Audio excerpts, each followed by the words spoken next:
নমস্কার। এই গুরুত্বপূর্ণ ভিডিওতে দুটি বিষয় যা আপনাদের মানসিক প্রস্তুতি দেবে, সতর্ক করবে, সজাগ করবে। কি বিষয়? শিরোনাম শুনলেই বুঝতে পারবেন। ক্যাবিনেটে, কেন্দ্রীয় সরকারের ক্যাবিনেটে কেন্দ্রীয় সরকারি কর্মচারীদের অবসরের যে বয়স তাকে 2 বছর বাড়ানো হলো। সিদ্ধান্ত গ্রহণ হয়ে গেছে, অ্যাপ্রুভাল হয়ে গেছে, এখন লাগু করার অপেক্ষা। সব দপ্তরেই এটি লাগু হবে। এই যে খবরটি, তার ফলে কি ঘটতে পারে, কি ঘটবে, আপনারা অনেকেই অনুমান করতে পারছেন। তবু আমি বিশ্লেষণ রাখব। অর্থাৎ এক কথায়, কেন্দ্রীয় সরকারি কর্মচারীদের বয়স, অবসরের বয়স আরো 2 বছর বাড়ানো সম্মতি হয়ে গেছে। এবার লাগু হওয়ার অপেক্ষা। পরবর্তী বিষয়, অনেকেই প্রশ্ন করছেন, স্বাভাবিক,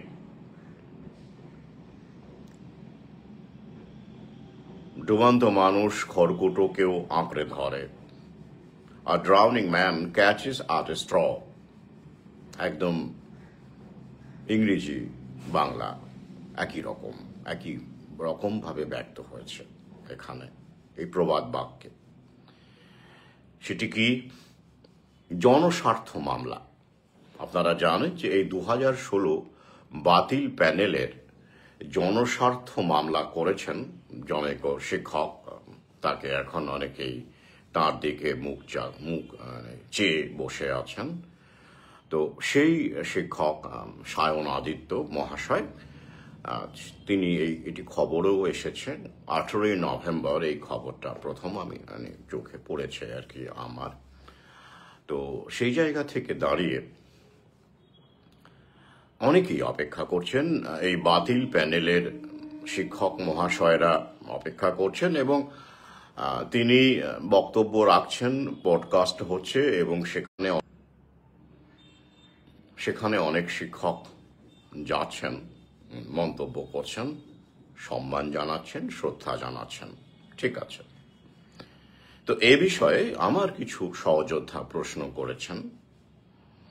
তো এ বিষয়ে আমি আগে একটি ভিডিওতে ছুঁয়ে গিয়েছিলাম, কিন্তু আজকে একটু বিস্তারিত আলোচনা করতে চাইছি, যাতে তারা ব্যাপারটা বুঝতে পারেন এবং যিনি এই উদ্যোগ নিয়েছেন তার প্রতি শ্রদ্ধা রেখেই এই আলোচনাটি আমি করব, কারণ একটু প্রশ্ন পেয়েছে। তবে তার আগে, সবার আগে, আগামী 6 ডিসেম্বর অর্থাৎ শনিবার মহাবোধি সোসাইটিতে আমরা মিলিত হচ্ছি 3টে থেকে 6টা পর্যন্ত কলেজ স্ট্রিট অঞ্চলে। সংক্ষিপ্ত পথ নির্দেশিকা দিয়ে দিচ্ছি। এছাড়াও বৃহস্পতিবার আমি একটি গুরুত্বপূর্ণ ভিডিও করব, সেখানেও পথ নির্দেশিকা থাকবে। মূলত এই এলাকাটি হাওড়া এবং শিয়ালদার মধ্যবর্তী, একেবারে মধ্যবর্তী অঞ্চল নয়, শিয়ালদার অনেকটা কাছে, হাওড়া থেকে কিছুটা দূরে।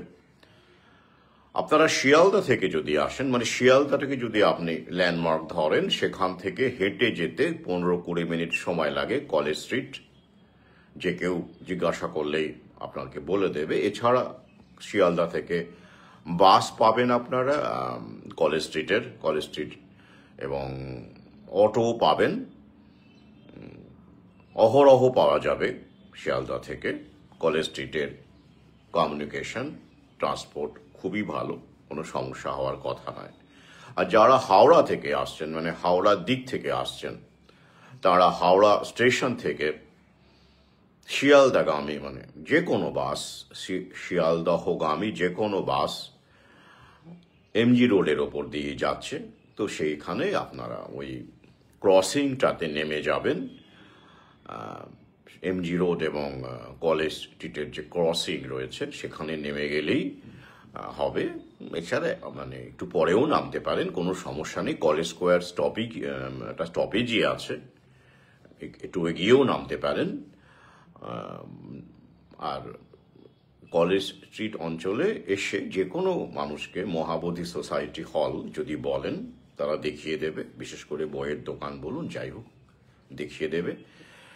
এই হলো বিষয়, বলে দিলাম। আর যদি তারপরেও কারো মানে সমস্যা হয় আমাকে হোয়াটসঅ্যাপ করে দেবেন, আগে সরাসরি ফোন করবেন না, এখন অত্যন্ত ব্যস্ত আছি, করবেন না। সেক্ষেত্রে আমি হোয়াটসঅ্যাপে আপনাদের বিস্তারিত জানিয়ে দেব, বা ফোন কখন করবেন সেটা বলে দেব আর কি, যদি সমস্যা হয়। যারা দূর থেকে আসছেন তাদের জন্য বলছি, যারা চেনেন নাই প্রথম আসছেন তাদের জন্য বলছি। আবার অনেকে জিজ্ঞাসা করছেন যে নতুন বই যেটি বেরোনোর কথা সেটি বইমেলায় পাওয়া যাবে কিনা। অবশ্যই পাওয়া যাবে, বইমেলাতে তো আমি থাকবই, কারণ প্রতি বইমেলাতেই থাকি। আর এবারে তো আবার ডেঙ্গুর গল্প শুরু হয়েছে আপনারা জানেন, তো স্বাভাবিকভাবেই থাকবো। অনেকেই ব্যক্তিগতভাবে, আর যেটা আমি ইতিমধ্যেই জানিয়েছি যে ব্যক্তিগতভাবে যদি আমার সঙ্গে আপনার আলাপ না থাকে, সেক্ষেত্রে আপনার এই সব সমস্যা, ভ্যাকসিনেশন বা সন্তানকে কেউ জোর করছে বা ইত্যাদি ক্ষেত্রে উদ্যোগী হওয়া, মানে অচেনা ব্যক্তি হলে এই সমস্যা হয়। কারণ বুঝতেই পাচ্ছেন, বিভিন্ন কমেন্টে দেখতেই পান কত রকমের মানুষ বিভিন্ন রকম মন্তব্য করেন, এখনো আছেন তারা। তো সেই ক্ষেত্রে অচেনা ব্যক্তি হলে এই ব্যক্তিগতভাবে কারো পাশে থাকা, এই ক্ষেত্রগুলোতে আর কি, সেন্সিটিভ ক্ষেত্র, ভ্যাকসিনেশন বলুন বা আরও অন্যান্য যেসব ডিজিটাল সার্ভেলেন্সের ব্যাপার আগামীতে আসবে, জবরদস্তি হবে, এসআইআর নিয়ে যেমন হলো, আমার অনেক সহযোদ্ধা আমার সঙ্গে যোগাযোগ করেছেন, ব্যক্তিগতভাবে চিনি, তাদেরকে বলেছি কিভাবে কি করতে হবে। তো সেই ক্ষেত্রে এই জন্য আমি আহ্বান রাখছি, এই মহাবোধি সোসাইটি হলে মিলন আড্ডা বলুন, বা সেখানে আসতে না পারলে অন্তত বইমেলায় তো প্রায় 7-8 দিন তো বইমেলা হয়, আরো বেশি হয়। তো সেক্ষেত্রে একদিন সময় করে আসুন, কথা বলুন, দেখা হোক। এটা একটা ক্ষেত্র, একে অপরকে জানা। আর যারা রাতে থাকবেন তারা ইতিমধ্যেই আমার সঙ্গে যোগাযোগ করে ফেলেছেন, করে নিয়েছেন। তাদেরকে মানে বলে দিয়েছি যে পরিচয়পত্র, মানে হোটেলে থাকতে গেলে যেটা দরকার, ভোটার কার্ডের জেরক্স ইত্যাদি, সেগুলো সঙ্গে রাখবেন।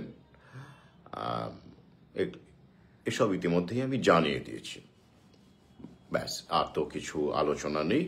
হ্যাঁ, আবার অনেকে জানতে চেয়েছিলেন যে নতুন বইটির যদি কেউ সংগ্রহ করতে চান তার দাম কিরকম হতে পারে। আমি বলেছি যে 500 টাকার মধ্যে বা এরকমই কাছাকাছি দাম পড়বে নতুন বইটি যেটি আসছে আর কি। যাই হোক, এবারে আমরা মূল প্রসঙ্গে চলে যাচ্ছি। তো অনুষ্ঠানের ব্যাপারে যদি কারো কোনো জিজ্ঞাসা থাকে বা কোনো কেউ অংশগ্রহণ করতে চান, ইতিমধ্যেই অংশগ্রহণ যারা করতে চান তারা জানিয়েছেন আমাকে, মোটামুটি ভাবে তালিকা তৈরি হয়েও গেছে। তবুও এর বাইরে যদি এর মুহূর্তে কিছুদিন সময় আছে, যদি কেউ আগ্রহী হন কোনো বিষয়ে আর কি, সেটা জানাবেন। যদি সম্ভব হয়, আমি কথা দিতে পারছি না, তাহলে এই যারা অংশ নেবেন, মানে মঞ্চে যারা আসবেন আর কি, বিভিন্ন রকম বক্তব্য রাখা বলুন, কবিতা বলুন, যাই বলুন, সেক্ষেত্রে একটা স্লট বা সময় আমি বের করার চেষ্টা করতে পারি।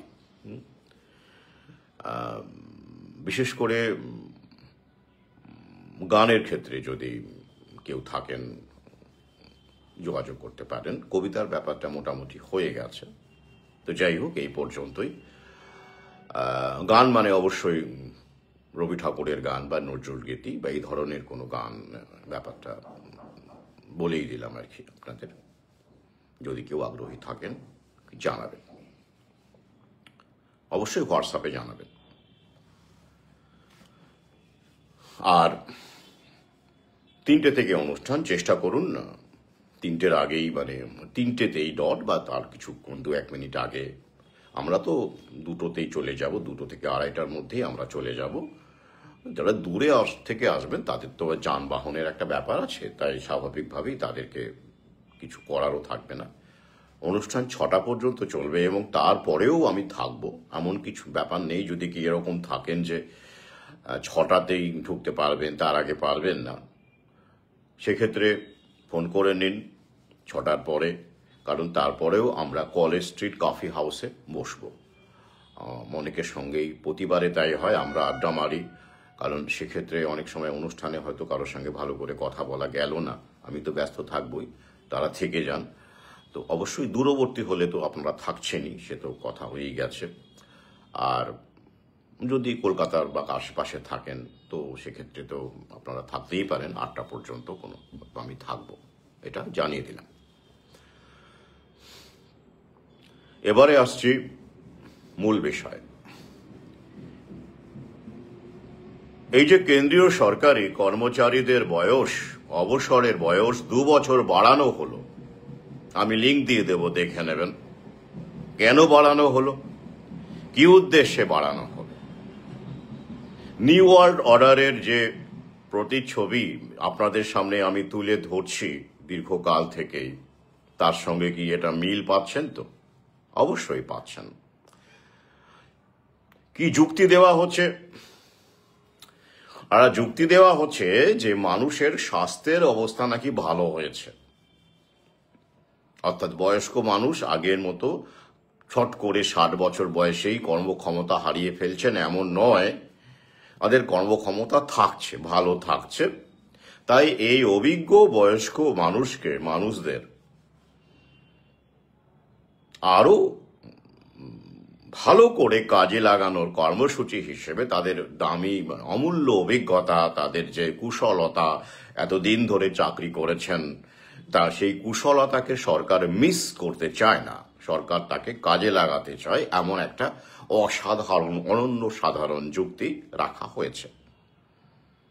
হ্যাঁ, আগে এই রকমের যুক্তি রাখা হয়নি। তো আগে কেন রাখা হয়নি? আগে তো এই নির্ধারিত অবসরের যে সময়সীমা ছিল তার মধ্যেই সমস্ত কেন্দ্রীয় সরকারি কর্মচারীকে অবসর নিতে হয়েছিল।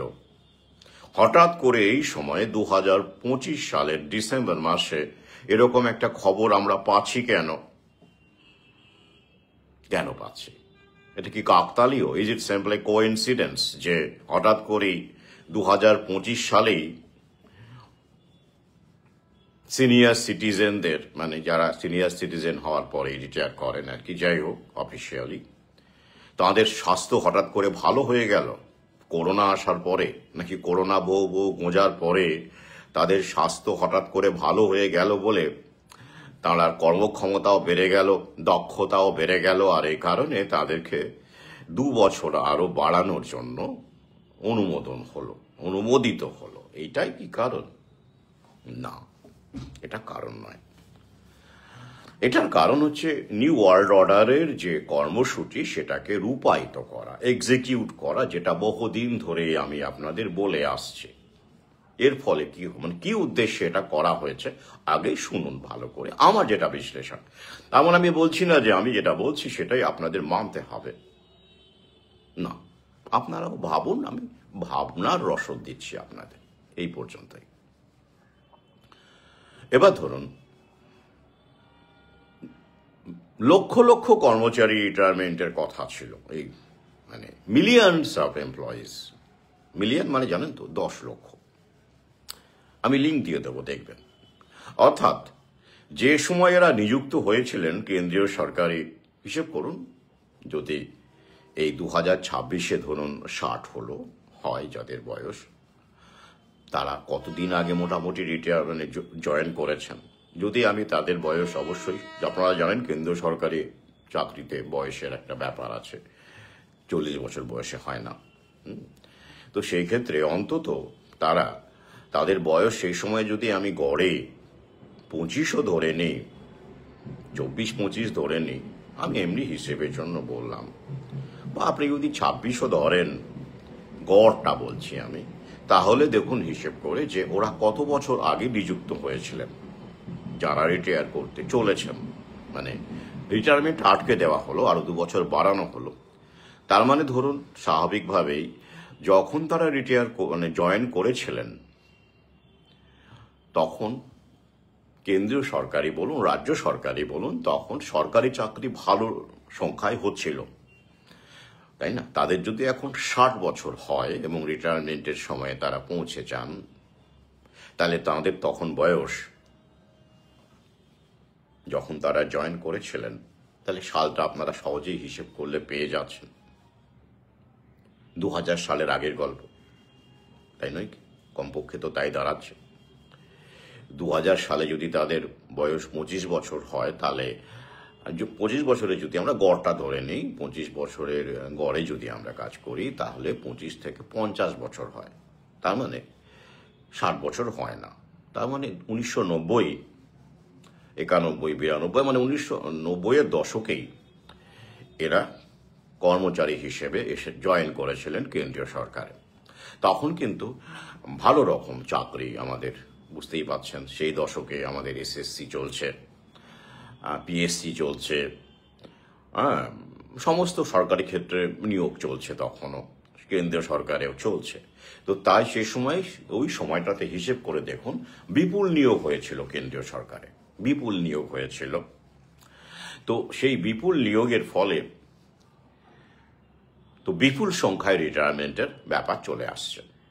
Millions of central government employees, সেভাবেই ভাষাটা ব্যবহার হয়েছে। তাহলে তাদেরকে 2 বছর আরো বাড়িয়ে দেয়া হলো কেন? আসুন এক এক করে আমার বিশ্লেষণ রাখি। প্রথমত, রিটায়ারমেন্ট বেনিফিটস।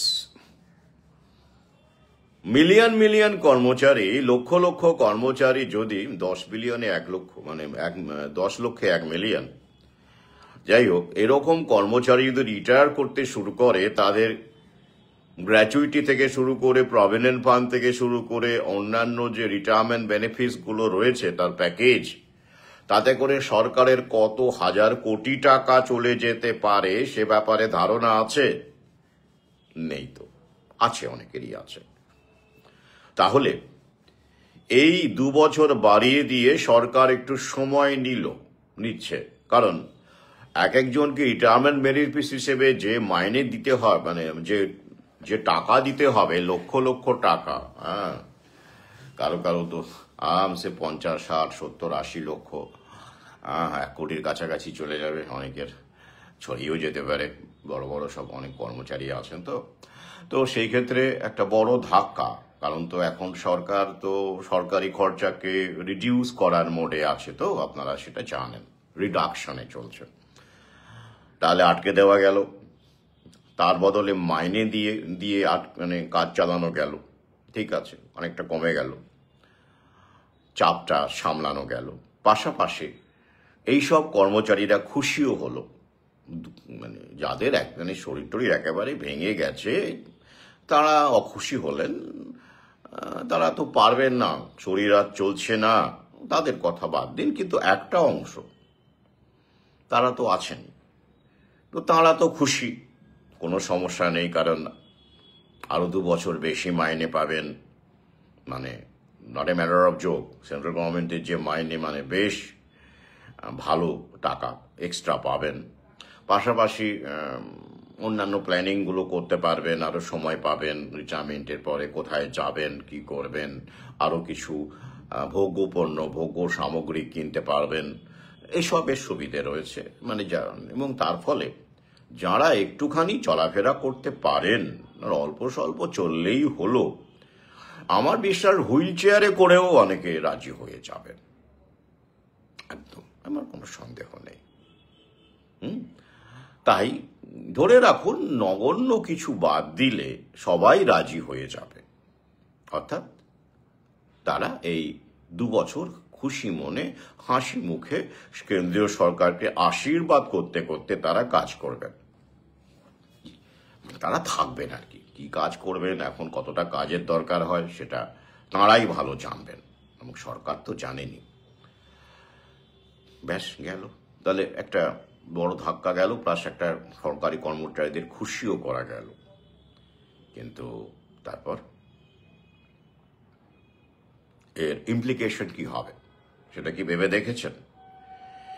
এই millions of central government employees তারা যদি থেকে যায় আরো 2 বছর, তাহলে এই 2 বছরে আর নিয়োগ হবে? তরতাজা যুবক যুবতী যারা আশা করছেন, স্বপ্ন দেখছেন যে তারাও চাকরি করবেন একদিন, তারাও মা হবেন, বাবা হবেন, সংসার করবেন, প্রথমে ছোট্ট বাড়ির কথা বললেও পরের দিকে বড় সড়ো হয়, যাই হোক সেটা অন্য কথা, একটা বাড়ি হবে, তাই তো? মানে একটা সিকিউরড লাইফ হবে, একটা স্বপ্ন তো এরা তো দেখে আসছেন। রাজ্য সরকারের অবস্থা তো জানেনি। এবার কেন্দ্রীয় সরকারের চাকরিতে যারা ভাবছিলেন যে না এই তো ওইটা আমার খোলা রয়েছে, এমনিতেও তো আপনার দেখবেন 10,000 ভ্যাকেন্সি হলে 50 লক্ষ অ্যাপ্লিকেশন পড়ে, সেটা আপনারা জানেন। এই যেমন ধরুন সিটেটে 9,100 কিছু রকম ভ্যাকেন্সি মনে হয় 2025-এর যে ডেট মানে হওয়ার কথা সিটেট, সেখানে গড়ে সিটেটে দেখবেন 20 লক্ষ 25 লক্ষ সব বসে আগে, হ্যাঁ সেন্ট্রাল টেটে বসে। তো আর অন্যান্য চাকরি রেলের গ্রুপ ডি বলুন, রেল বা বিভিন্ন পদে ওগুলো ধরলে কোটি টোটি হয়ে যায় আর কি। তো তবু আশা তো একটা আছে যে তার মধ্যে আমি একজন হব। তো সেটাও কি আর থাকবে? থাকবে না। কারণ 2 বছর কেন্দ্রীয় সরকারের নিয়োগে ধরে রাখুন কার্যত তালা পড়ে গেল। কি নিউ ওয়ার্ল্ড অর্ডারটা এবার বুঝতে পারছেন তো? তালাটা পড়ে গেল, অর্থাৎ নিয়োগ হবে না। কেন নিয়োগ করবে না ওরা? নিয়োগ করলে তো আবার 60 বছর টানতে হবে। তাই এই 60কে বরং 2 বছর বাড়িয়ে 62 করে দিয়ে তার মধ্যে ডিপার্টমেন্টাল ভ্যাকেন্সিগুলোকে অ্যাবলিশ করে দিয়ে আইন টাইন এনে উড়িয়ে দিয়ে পুড়িয়ে দিয়ে ফুরিয়ে দিয়ে সমস্ত ব্যবস্থা পাকাপোক্ত করে নিলে তাহলে আর নতুন নিয়োগের দরকারই পড়বে না। বলা হবে পদগুলো আর নেই, the vacancies have been abolished. এখন বহু ডিপার্টমেন্টে আপনারা জানেন যে ভ্যাকেন্সিকে অ্যাবলিশ করা হচ্ছে। এটা খুব স্বাভাবিক ঘটনা বর্তমানে। তার জন্য একটু সময় লাগে, তার জন্য একটু প্রসেসিং করতে হয়।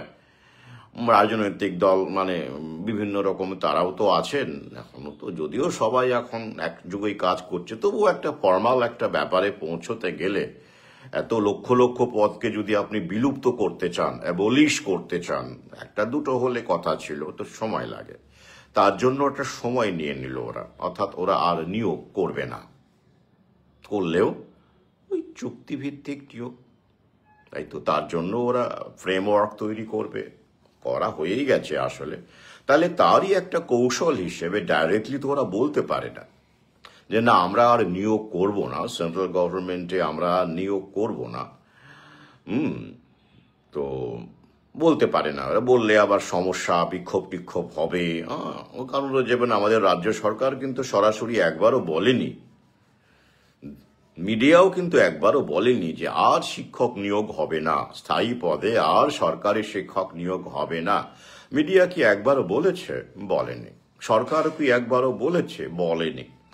তারা বরং শিক্ষক নিয়োগের তোড়জোড় করছে, পরীক্ষা নিচ্ছে, আবার প্রাইমারির জন্য নিয়োগের তোড়জোড় হচ্ছে, আবার সিডির পরীক্ষা নাকি হবে জানুয়ারি মাসে। পরীক্ষা তো হয়েই চলেছে, টেটও হয়ে গেছে এর মধ্যে কয়েকটা। অর্থাৎ চাকরি হবে না, নিয়োগ বন্ধ, এটা কি অফিসিয়ালি বলা যায় এভাবে? খেপেছেন? তাহলে কি করতে হবে? ডিলেইং ট্যাকটিস করতে করতে মনোবল ভাঙতে হবে, বয়স বাড়িয়ে দিতে হবে। তারপরে বয়সটা যখন বেড়ে যাবে তখন বলা যায়, সেও বুঝে যাবে আমার তোর বয়স হয়ে গেল, আর চাকরির চেষ্টা করে কি হবে, এবার অন্য কিছু করি। ততদিনে তার অনেকটা অমূল্য সময় চলে যাবে। অবশ্য যারা বোঝার তারা বুঝতে পারছেন, আমি বারবার করে সতর্ক করছি। অনেকে সেটাকে আবার বলছেন যে নেগেটিভ কথাবার্তা, পজিটিভ কিছু নেই, সব সময় নেগেটিভ কেন? মানুষ চেষ্টা করলে কি না পারে? মানুষ পরিশ্রম করলেই সরকারি চাকরি হয়, কে বললো হয় না? যারা কোচিং সেন্টার চালাচ্ছেন তারা কি করবেন? তারা তো করে কমবে খাবেন, তাদেরও দোষ দিই না, তারা এই ম্যাট্রিক্সের মধ্যে পড়েছেন। কিন্তু সমস্যা এখানেই, আমি তো আবার এ দল ও দল, হো দল, কোন দল কোথাও নেই। তো তার ফলে বাস্তবতাটা আপনাদের সামনে তুলে ধরি। তার ফলে এই যে ডিলেইং ট্যাকটিক্স, এই যে দেখবেন হঠাৎ টেটের ক্ষেত্রে যে নিয়োগের ক্ষেত্রে 40 বছর একটা সব করে দিল, অথচ লাইফ টাইম টেটের গল্পটা শুনিয়েছিল তো কিছুদিন আগে, লাইফ টাইম সার্টিফিকেট দেওয়া হচ্ছে। বাস্তবে কি হলো? অনেকেরই বয়স চলে গেছে, তারা অ্যাপ্লাই করতে পারবেন না। এইভাবে এই ডিলে করতে করতে দেখবেন সেন্ট্রাল গভর্নমেন্টের ক্ষেত্রে ওই যে 2 বছর যখন নিয়োগ হচ্ছে না, ওরা বলবে না না হবে হবে, সব বন্ধ হবে না, আমরা দেখছি, কিন্তু আসলে হবে না। তাহলে এবার ধরুন যাদের বয়স আর 2 বছর চাকরি করার অ্যাপ্লাই করতে পারত, সেই 2 বছর চলে যাওয়ার পরে তারা কিন্তু আর পারবে না। অর্থাৎ এর 2 বছরের মধ্যে দেখবেন আর বহু লক্ষ লক্ষ বেকার, তারা আর সরকারি চাকরিতে, কেন্দ্রীয় সরকারি চাকরিতে বসার মতো বয়স থাকবে না, বেঁচে গেল। এই তো সরকারও সময় পাচ্ছে যে কি করে এগুলোকে, পদগুলোকে বিলুপ্ত করে দেওয়া যাবে এবং প্রয়োজনীয় আইন কানুন বা চুক্তিভিত্তিক চাকরির জন্য যা যা করণীয় সেটা করা যাবে। ঠিক আছে, আর এতে করে একটা ডিভাইড লুডো খেলা হলো। দেখবেন যারা সরকারি চাকরি করছেও তারা খুব খুশি, তারা আবার এই বেকার যারা, তাদের যন্ত্রণাটা বুঝবে না। জানেন তো, এটাই নিয়ম আমাদের, মানে এতদিন চাকরি করেছেন, এত উপার্জন, ব্যতিক্রম অবশ্যই আছেন, আমি তাদের কথা বলছি না, তারা নমস্য, কিন্তু উল্লেখযোগ্য সংখ্যক সেন্ট্রাল গভর্নমেন্ট কর্মচারী এবং তাদের পরিবার, তারা কিন্তু খুশি হবেন। তারা কিন্তু এই তাদের জন্য যে এই কত বেকার যুবক যুবতী, যাদেরকে আমরা ফ্রেশার বলে জানি, ফ্রেশারের অবস্থা তো এখন, ফ্রেশার্স আর বিং থ্রেস্ট।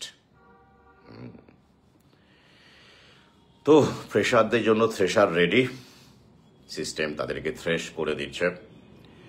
তো তাহলে তাদের কথা তারা ভাবছেন না যে না, আমরা 2 বছর চাকরি করা মানে এই 2 বছর আর নিয়োগ হবে না, বা বয়স অনেকে চলে যাবে, আমরা সেখানে তাদের যন্ত্রণার কারণ হচ্ছে, দুর্দশার কারণ হচ্ছে, সরাসরি নয় পরোক্ষভাবে হচ্ছে, কারণ সরকার এই যে পলিসিটা আনছে তাতে করে আমাদের আর্থিক লাভ হচ্ছে বটে, কিন্তু ফ্রেশারদের, চাকুরি প্রার্থীদের ক্ষতি হচ্ছে। তারা কি এই মর্মে দুঃখ জানাবেন, প্রতিবাদ জানাবেন, মিছিল টিছিল করবেন যে আমরা চাই না, কেন বাড়ানো হচ্ছে আমাদের অবসরের বয়স, আমরা করতে চাই না, নতুনদের সুযোগ দেওয়া হোক? 2-1 হয়তো বলবেন, কিন্তু সামগ্রিকভাবে প্রতিবাদ হবে? কখনো হবে না, হয় না।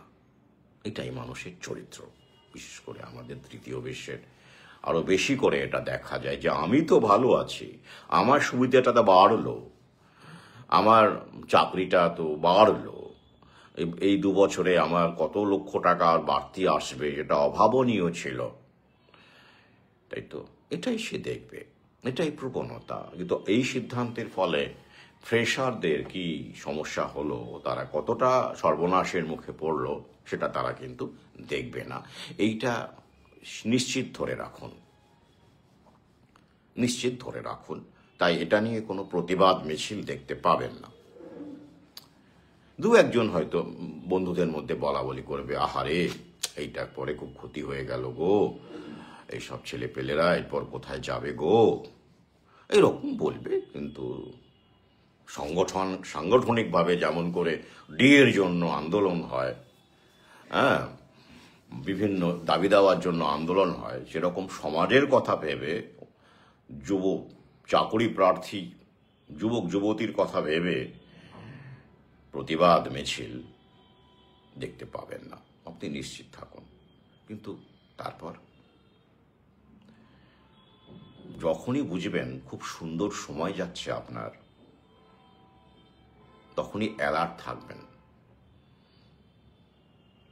যখন খুব সুন্দর, আরবার শুনুন ভালো করে, আপনার যখন মনে হবে আপনি দারুণ খুশি আছেন, ফুরফুর করে উঠছেন, দারুণ সুখবর আপনার জন্য হচ্ছে, বেশ ভালো, তো দারুণ সময় যাচ্ছে আমার, তারপরে কিন্তু বিপদটা আসে, সম্ভাবনা।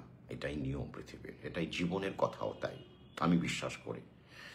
তাই সবসময় অ্যালার্ট থাকি। বরং আমি যখন ব্যক্তিগতভাবে যখন আমি যন্ত্রণায় থাকি বা কষ্টে থাকি বা সমস্যায় থাকি, মানে এখন সেগুলো খুব একটা কিছু স্পর্শ করে না, তবুও মানুষ তো, রক্ত মাংসের তো মানুষ, সব কিছুর ঊর্ধ্বে তো উঠতে পারিনি।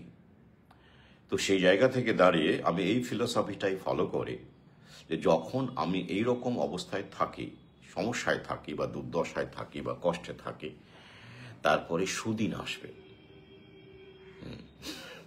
কিন্তু যখন আপনি দারুণ সুদিনে আছেন, দারুণ আছেন, ভালো আছেন, দারুণ দারুণ খবর আসছে, তখন আপনি এতটাই মত্ত হয়ে যান, you become so much engrossed, যে আপনি ভুলে যান এরপরে দুর্দিন আসছে।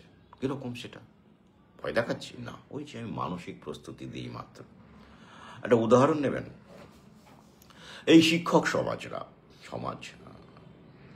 সরকারি শিক্ষক যখন স্টে সেভ করছিলেন, অনেকের কাছেই ব্যতিক্রম বাদ দিন খুব একটা সুদিনের সময় ছিল, দারুণ সময় ছিল। তখন কিন্তু আমি অ্যালার্ট করে দিয়েছিলাম যে দেখুন, ব্যাপারটা কিন্তু সুবিধের নয়, সব খুলে গেছে, আপনাদের মানে বন্ধ রেখেছে, করোনা নাকি স্কুলেই শুধু আটকে আছে, আপনাদের জন্য 2 বছর, মাঝে শুধু ওই কিছুদিনের জন্য ওই মাঝে মধ্যে মিড ডে মিলের চাল আলু দেওয়া, তাও সব শিক্ষক যেতেন না, কতিপয় ও ভয়ে ভয়ে যেতেন আর কি, ডবল মাস্ক পরে, সেসব দৃশ্য কি বলা যায় না। তো মোটের উপর বাড়িতেই থাকতেন, ফেসবুক দেখতেন, টিভি দেখতেন, পরিবারের সঙ্গে সময় কাটাতেন, গাড়ি 4 চাকা তো সবসময় খোলা ছিল, গাড়ি টাড়ি ভাড়া টাড়া করে বা নিজের গাড়ি নিয়ে বেড়াতে যেতেন, মানে সুন্দর সময় কাটছিল আর কি। মাসের একদম ঠিকঠাক সময়ে মাইনে হচ্ছিল, তাই তো। কিন্তু আমি তখন অ্যালার্ট করেছিলাম যে না, সতর্ক থাকুন, স্কুলের উপর আঘাত আসতে চলেছে, স্কুল ইজ ডেড। বহু বলেছি, বহু লেখালেখি করেছি, কেউ তখন বিশ্বাসই করেননি। পাগল বলেছেন, মুখ বলেছেন, তবুক বলেছেন, সব জানতা বলেছে, গামছাওয়ালা, সব জানতা গামছাওয়ালা, এরকম বহু রকমের প্রচলিত যেসব আছে আর কি, সবকিছুই উজাড় করে অধমের ওপরে বর্ষণ করেছেন। এখন অবশ্য সংখ্যাটা কমছে, উল্টো দিকে সংখ্যাটা বাড়ছে, মানে যারা বুঝতে পারছেন, অনুতাপ করছেন যে সব বলেছিলাম লোকটাকে, সত্যি তো হচ্ছে। তো সেটাই ঘটলো, যেই লকডাউনটাও তখন বলেছিলাম যে ঘুঁটে পড়ে গোবর হাসে, সে সময় যখন লকডাউনে অন্যান্য মানুষগুলো দুর্দশা চোখে দেখা যাচ্ছিল না, দোকানপাট বন্ধ, দোকানদাররা আত্মহত্যা করছিল, কি ভয়ঙ্কর অবস্থা, ভিখারিরা ভিক্ষা পাচ্ছিল না, রাস্তাঘাটে লোকই নেই, তো ভিখারি আর কে ভিক্ষা দেবে তাকে, ভয়ঙ্কর অবস্থা। সে সময় একা একা রাস্তায় ঘুরতাম, দেখতাম এদিক ওদিক, ভয়ঙ্কর পরিস্থিতি ছিল। কিন্তু যেই বলেছিলাম আনলক পিরিয়ডে কিন্তু যারা লকডাউনে ভালো আছেন আপাতত মনে করছেন, তাদের কিন্তু সর্বনাশ আসবে। হ্যাঁ, ঠিক তাই শুরু হয়ে গেল, স্কুলকে শুরু। এখন দেখুন, এখন ওই ফুচকাওয়ালা, তখন পুলিশ তাড়া করতো, সবজিওয়ালা মানে টাইম ছিল 11টা পর্যন্ত, 9টা থেকে 11টা, আমাদের এদিকার কথা বলছি, সর্বত্র এরকম একটা টাইম ছিল। প্রথম দিকে সব বন্ধ, পরের দিকে খোলা হলো, এই পর্যন্ত। মল অবশ্য সবসময় খোলা ছিল, তার বেশি হয়ে গেলে এই পুলিশ তাড়া করতো। কোনো ভদ্রলোক ব্যালকনিতে দাঁড়িয়ে ফোন করতো মিউনিসিপ্যালিটিতে বা থানায়, এই দেখুন সবজিওয়ালা, নাগরিক কর্তব্য পালন করতেন, কারণ নির্ধারিত সময়ের পরে বেরিয়েছেন, মানে করোনা ছড়াচ্ছেন, তাই তো। তো তখন এসব তারা করেছেন। তারপর কি হলো, এখন কিন্তু এই সবজিওয়ালারা সবজি বিক্রি করছে, ফুচকাওয়ালা ফুচকা বিক্রি করছে, সবাই কিন্তু আবার ভাঙা চোরা টুকরো জীবনকে কুড়িয়ে নিয়ে যারা চলে গেছেন। কিন্তু বেঁচে থাকা মানুষগুলো জানেন তো, এইসব খেটে খাওয়া সম্প্রদায়ের মানুষগুলো খুব রেজিলিয়েন্ট হয়, আমি নিজে দেখেছি, তাদের সঙ্গে মিশেছি দিনের পর দিন, এখনো মিশি, খুব রেজিলিয়েন্ট হয়, সহজে ভেঙে পড়ে না, শক্ত হয়। তো তারা আবার ভাঙাচোরা কুড়িয়ে নিয়ে শোক সামলে, প্রিয়জন বিয়োগের শোক সামলে আবার তারা কিন্তু কাজে নেমে পড়েছে। ফুচকা বিক্রি হচ্ছে, সবজি বিক্রি হচ্ছে, সব দোকানপাট দেখবেন এখন তো খুলে গেছে। মল চললেও মলের সঙ্গে পাল্লা দিয়ে লড়াই করছে সবজিওয়ালা, তারা কিন্তু হার মানেনি। আর আমরা যারা রয়েছি তারা কিন্তু ছোট দোকান, এইসব সবজিওয়ালা ফুটপাতের বসে থাকা সবজিওয়ালা, এদের কাছ থেকেই কেনাকাটা করি। তাই আমরা যতদিন আছি, আমাদের সংখ্যা যতদিন আছে বাড়ছে, ততদিন এদের চিন্তা নেই। আপনারাও তাই করছেন আমার বিশ্বাস। কিন্তু কি হলো, যারা সেই সময় ভালো ছিলেন সরকারি কর্মচারীরা, তাদের বিশেষ করে স্কুল শিক্ষক, তারাই তো সবচেয়ে ভালো ছিলেন টেকনিক্যালি, মানে এই অর্থে আর কি। ব্যতিক্রম আছেন, তাদের কথা বলছি আমরা, যারা মনে করেছেন, অনেকে প্রতিবাদ করেছেন সেই সময়, অনেকে নয়, সংখ্যায় কম, যে এতদিন স্কুল বন্ধ রাখা ঠিক নয়। কোনো এক শিক্ষক মহাশয় স্কুল খোলার চেষ্টাও করেছিলেন, হেডমাস্টার, ওই সহযোগিতা পাননি কলিগদের। সবাই মিলে একসঙ্গে থাকলে কিছুই করতে পারতো না সরকার, কিন্তু এই কথা তো নেই। যাই হোক, এখন তারপরে দেখুন তাদের উপরে কিন্তু শুরু হয়ে গেছে, এখনো চলছে, কিন্তু এখনো এটা এতদিন চলবে, 2030 পর্যন্ত চলবে, এখনো কিছুই দেখেননি যে শিক্ষক সমাজের ওপরে কি হতে চলেছে, এবং একটু বাড়িয়ে নিই, সরকারি কর্মচারীদের ক্ষেত্রে কি হতে চলেছে। সবাই লাইনে আছেন। সবচেয়ে অপ্রয়োজনীয় অংশটা, যেটা সবচেয়ে বোঝা তাদের কাছে, সবচেয়ে বেশি বোঝা বলে মনে করছেন বিভিন্ন রাজ্যের প্রেক্ষিতে, বিভিন্ন এলাকার প্রেক্ষিতে, সেটাকেই তারা টার্গেট করছেন। বিহারের ব্যাপারটা আমি আগের ভিডিওতে বলেছি যে বিহারে এত নিয়োগ হচ্ছে কেন, তাহলে বিহার কি নিউ ওয়ার্ল্ড অর্ডার হচ্ছে না? আমি কিন্তু আগের ভিডিওতে বলেছি অবশ্যই হচ্ছে, স্টেপ বাই স্টেপ, ওরা একটা স্টেপ পিছিয়ে আছে, তাই ওখানে নিয়োগ হচ্ছে। 5-7 বছর থেকে খবরটা দেখবেন একই রকম হবে। আমাদের রাজ্যে যা হচ্ছে বিহারেও তাই শুনতে পাবেন, চাপ নেবেন না। ঠিক তাহলে এই যে একটা খুব দারুণ সুদিনের পরেই দুর্দিন, তাহলে কেন্দ্রীয় সরকারি কর্মচারীরা ভাবছেন, বা আমাদের তো দারুণ সুদিন এলো, সাবধান, আপনাদের 2 বছর বাড়িয়ে দিল, মানে আপনারা ভাবছেন দারুণ দারুণ দারুণ, এবার অনেক লাখ টাকা কামিয়ে নেব। কেউ কেউ তো রিটায়ারমেন্টের জায়গায় পৌঁছেছেন, মানে কত মাইনে পান বুঝতেই পারছেন। আর সেন্ট্রাল গভর্নমেন্টের মাইনে আপনারা জানেন। অনেকেই চাতকের মতো তাকিয়ে থাকেন, রাজ্য সরকারি কর্মচারীরা তাকিয়ে থাকেন, তাই তারা বলেন কেন্দ্রীয় হারে ডিএ চাই, কেন্দ্রীয় হারে ডিএ চাই, তাই না? চাতকের মতো তাকিয়ে থাকেন, খুব স্বাভাবিক না? ওটাই তো এখন আমাদের বিবেচ্য, কাম্য, তাই না? তো তারপর 2 বছর পরে যখন তারা রিটায়ার করবেন, মানে বাড়ানোর পরে আর কি, এক্সটেনশন উপভোগ করার পরে, তখন তারা সব রিটায়ার বেনিফিট পাবেন তো? নাকি তার মধ্যে আবার নতুন কোনো আইন টাইন ওরা বানিয়ে ফেলবে? কোনো অর্ডিন্যান্স আনতে কি লাগে বলুন তো? আর্থিক জরুরি অবস্থা, এই কথা আমি বহু আগেই বলেছি, আর্থিক জরুরি অবস্থা, তাই তো। ইন্দিরা গান্ধী জরুরি অবস্থা জারি করেছিলেন, সেটা একটা অন্য কারণ ছিল। এই নিয়ে আমি লেখালেখি করছি, সেটার অ্যাকচুয়ালি মূল কারণ ছিল বহিঃশত্রুদের আক্রমণ, মানে ভারতের ইন্টারন্যাশনাল এজেন্সি ভারতে হস্তক্ষেপ করছিল, সেটা উনি বুঝতে পেরেছিলেন। তার কাছে রিপোর্ট ছিল, তার একটি ইন্টারভিউ, যদি আগ্রহীরা থাকেন তারা, আমি ইন্টারভিউটা বেশি দিন হলো পাইনি, এই তো 2-1 দিন হলো পেয়েছি ইন্টারভিউটা, অসাধারণ। অথচ আমি যখন নিজের বিশ্লেষণ প্রয়োগ করে এই ব্যাপারগুলো লিখছিলাম, নিজের স্টাডি প্রয়োগ করে, বিশ্লেষণ প্রয়োগ করে, তখনও আমি ইন্টারভিউটা দেখিনি। কিন্তু আমি লেখাটা যখন কমপ্লিট হয়ে গেল, তার কিছু অংশ আপনাদের ফেসবুকে আমি শেয়ার করেছি, কমপ্লিট হয়ে গেল যখন ওই অংশটি, তখন আমি হঠাৎ করে দেখলাম এই ইন্টারভিউটা পেলাম। এবং আমি যেটা মানে আশঙ্কা করেছিলাম এবং বিশ্লেষণ রেখেছিলাম যে উনি সেটাই বলছেন, যে এবং তিনি তার উপরে চাপ দেওয়া হচ্ছে, এবং সেই সময় বিচারক পর্যন্ত, বিচার ব্যবস্থা পর্যন্ত তার বিরুদ্ধে চলে গিয়েছিল আন্তর্জাতিক প্রভাবের ফলে। এবং আলটিমেটলি পরে সেটাই ঘটলো, আমরা দেখলাম যে তাকে সরিয়ে দেওয়ার জন্য মোরারজি দেশাইকে প্রমোট করা হয়েছিল সে সময়, আপনারা জানেন সেই কাহিনী। যাই হোক, তারপরে তিনি যখন ফিরে এলেন, তা সত্ত্বেও লড়াই করে ফিরে এলেন, তারপর তো তাকে সরিয়ে দেওয়া হলো সন্ত্রাসবাদকে ব্যবহার করে, এবং তারপরে রাজীব গান্ধীকে সরিয়ে দেওয়া হলো। এটা আমি লিখেছি, সংক্ষেপে বললাম, এখানে এত বিশ্লেষণ রাখার জায়গা নেই। তো ব্যাপারটা জরুরি অবস্থা ছিল, সেটা বিদেশি আক্রমণ, বিদেশি যে তারা তখন থেকেই নাক গলাচ্ছিল ভারতবর্ষের আর্থসামাজিক ক্ষেত্রে। ইন্দিরা গান্ধী সেটা উপলব্ধি করে ব্যবস্থা নেওয়ার চেষ্টা করেছিলেন, কিন্তু শেষ পর্যন্ত বুঝতেই পারছেন পারলেন না, পারা যায় না, ওই শক্তির সঙ্গে লড়াই করা খুব কঠিন কাজ। তাই অনেকেই ওসব ঝামেলার মধ্যে না গিয়ে মাথা পেতে দেয়, বলুন প্রভু কি করতে হবে। সেটাই হচ্ছে আমাদের দেশে এখন। তো তাহলে ওই এমার্জেন্সিটা ইন্টারন্যাশনাল ইন্টারফিয়ারেন্সকে আটকানোর জন্য করা হয়েছিল। ইন্দিরা গান্ধী তেমনই মনে করেন এবং বলেছেন, আমিও সেটাও বিশ্বাস করি এখন বর্তমানে যে জিও পলিটিক্স নিয়ে যে স্টাডি করছি তাতে করে। তো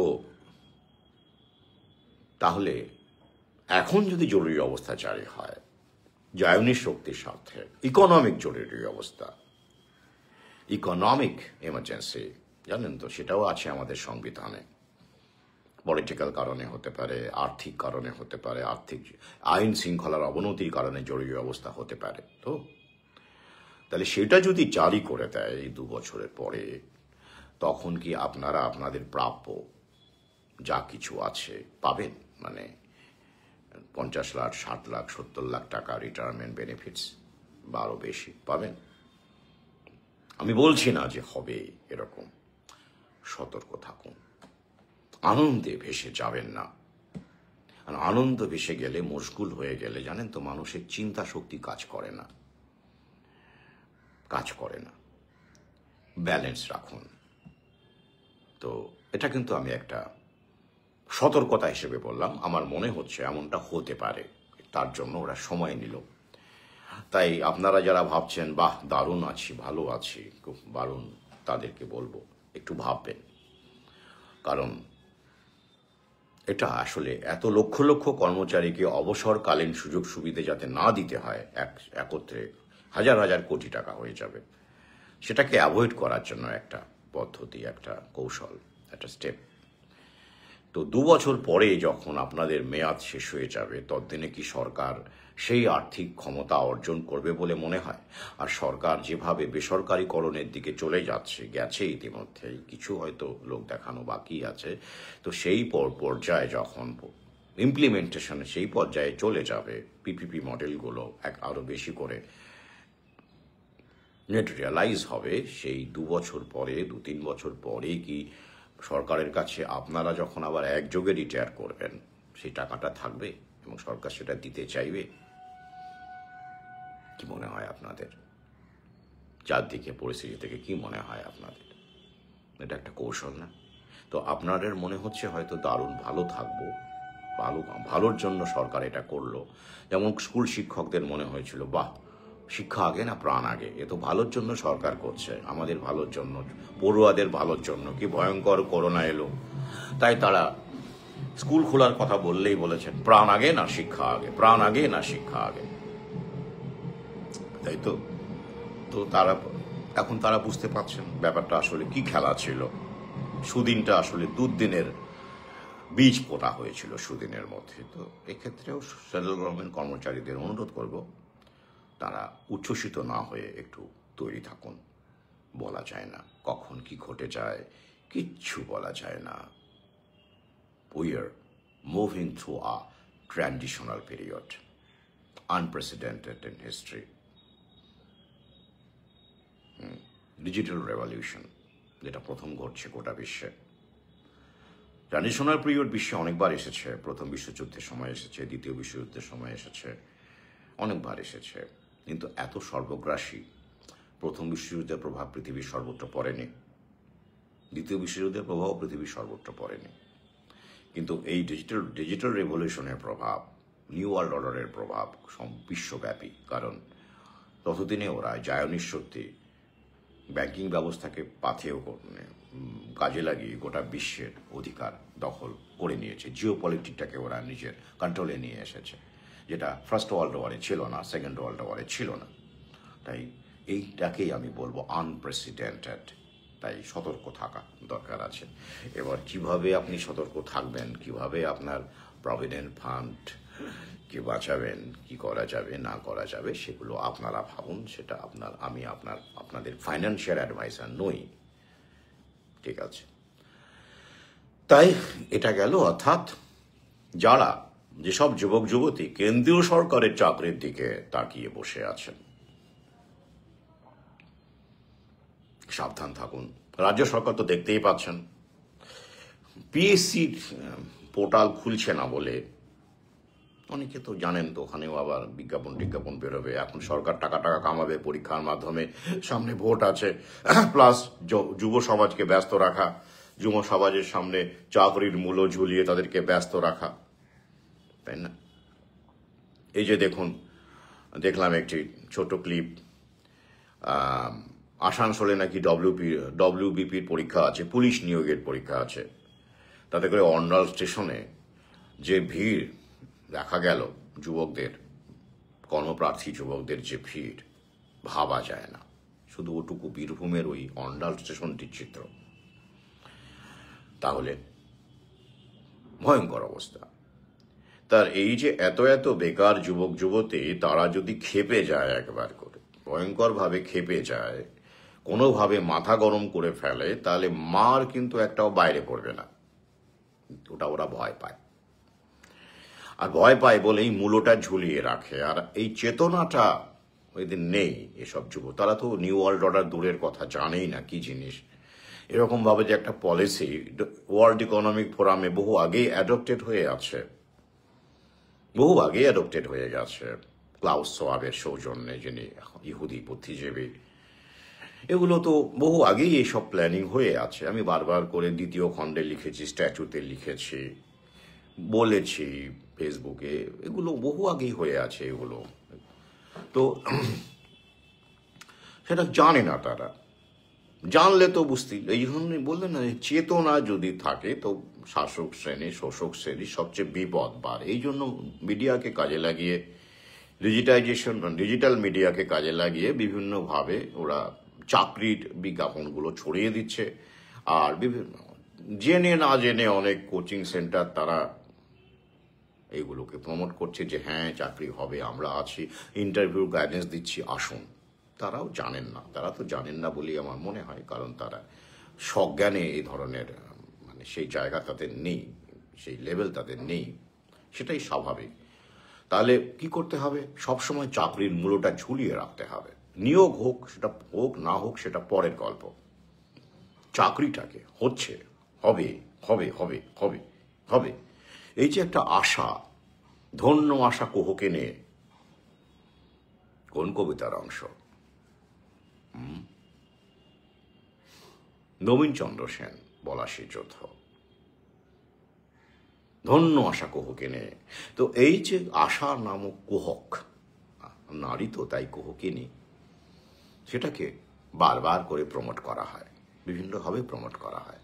তারপরে আস্তে আস্তে বয়স হয়ে যাওয়ার পরে, বা কেউ তো অনেকেই চলে যাচ্ছে আবার, হার্ট অ্যাটাক, ব্রেন স্ট্রোক, মানে অসুস্থ হয়ে যাওয়া, এই করতে করতে করতে করতে একটা সময় যতটুকু বেঁকে থাকবে তাদেরকে সহজেই পুলিশ দিয়ে দমিয়ে দেওয়া যাবে। মানে যদি শেষ পর্যন্ত লোকে, মানে এই সবাই তো আর এই যে সবাই বসে আছে, হতে হতে হতে হতে অনেকেই শুয়ে পড়বেন, অনেকেই বসে পড়বেন, অনেকেই হাল ছেড়ে দেবেন, অনেকেরই বয়স চলে যাবে।